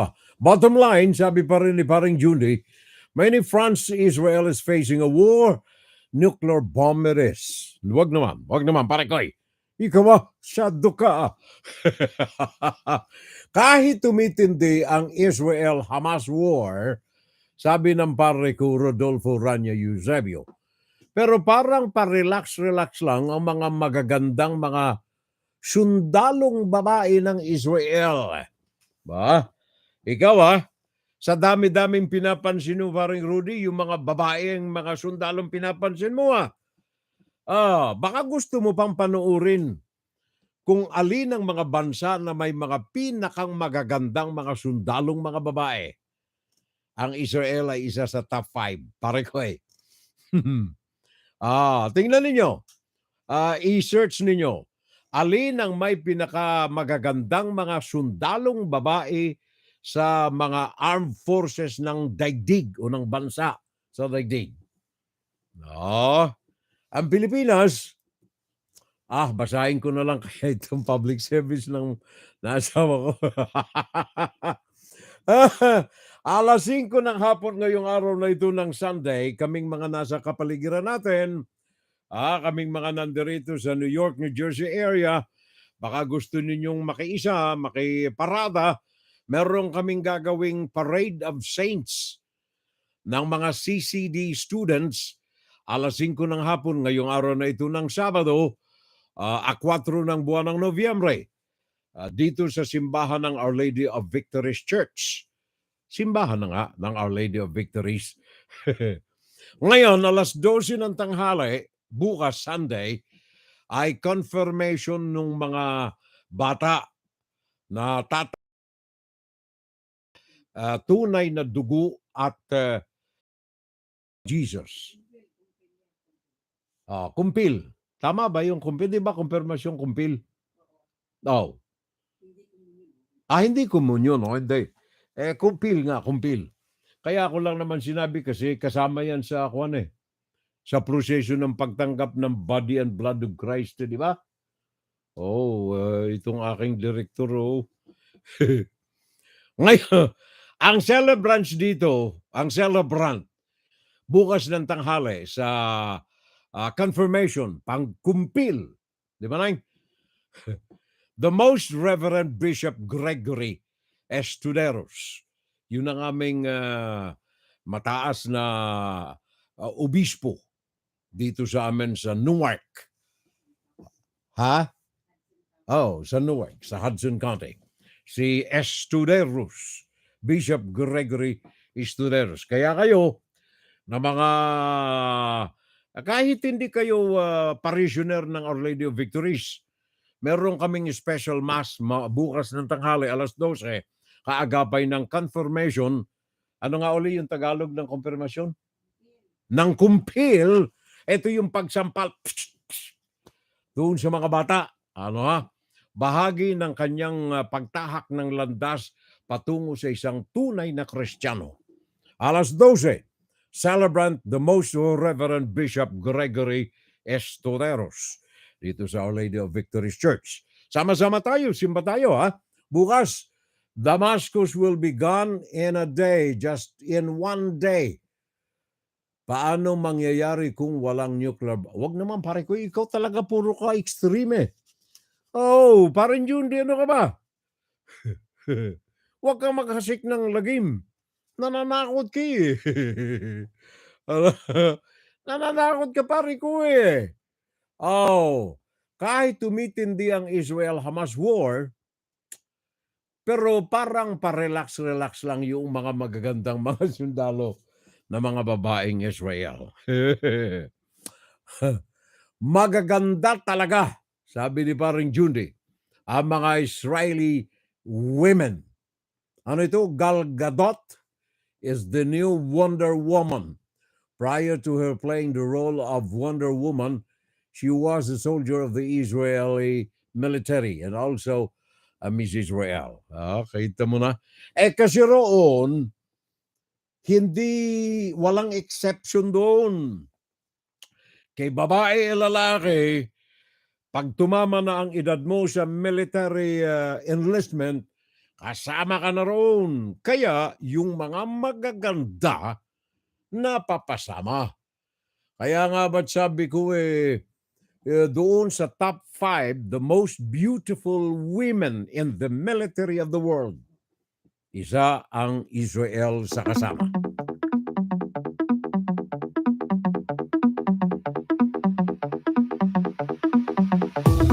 Wala na tayong oras Maganda sana ang pag-usapan yung mga magaganda.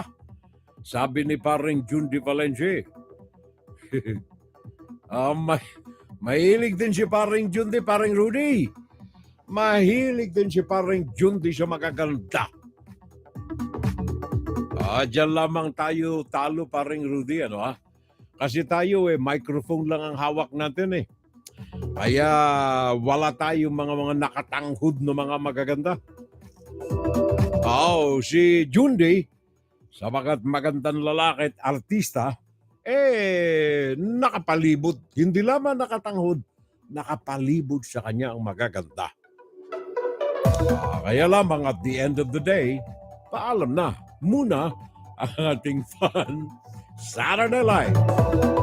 Until next Saturday, mga kapitbahay, maraming salamat na muli sa inyong mga pag-alalay. Pakishare ang ating programa. Tandaan lamang, huwag ninyong i-boycott ang mga produktong Chinese. Huwag ninyo lamang bilhin. Paalam na muna sa inyong lahat, mga kapitbahay. Magandang umaga, magandang tanghali, magandang hapon, magandang gabi sa bawat isa. Good morning, good noon, good afternoon, and good evening, everyone. Diyos maray na aga, maray na udto, maray na hapon, maray na banggi, mga tugang. Bukas Sunday, simba tayo. OLV, meron tayong mga gagawing confirmation ng mga bata.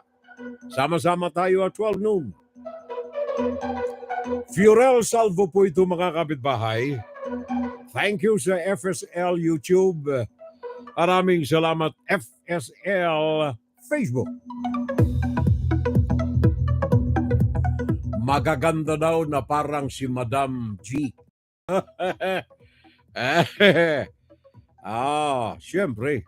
Siyempre no. Binakurang ko ito. High school pa lang kami.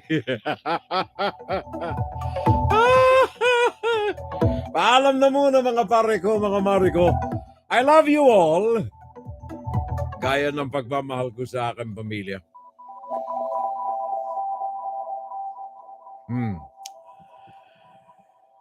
I love you, Neng. Hindi narinig Love you, Neng. Okay, Ikaw, ang iksi, I love you. Paalam na muna. Bye-bye na tayo, mga kapitbahay. Sa lakas na ipinagkakalob sa atin ng buong may kapal. Juan, Saturday Live!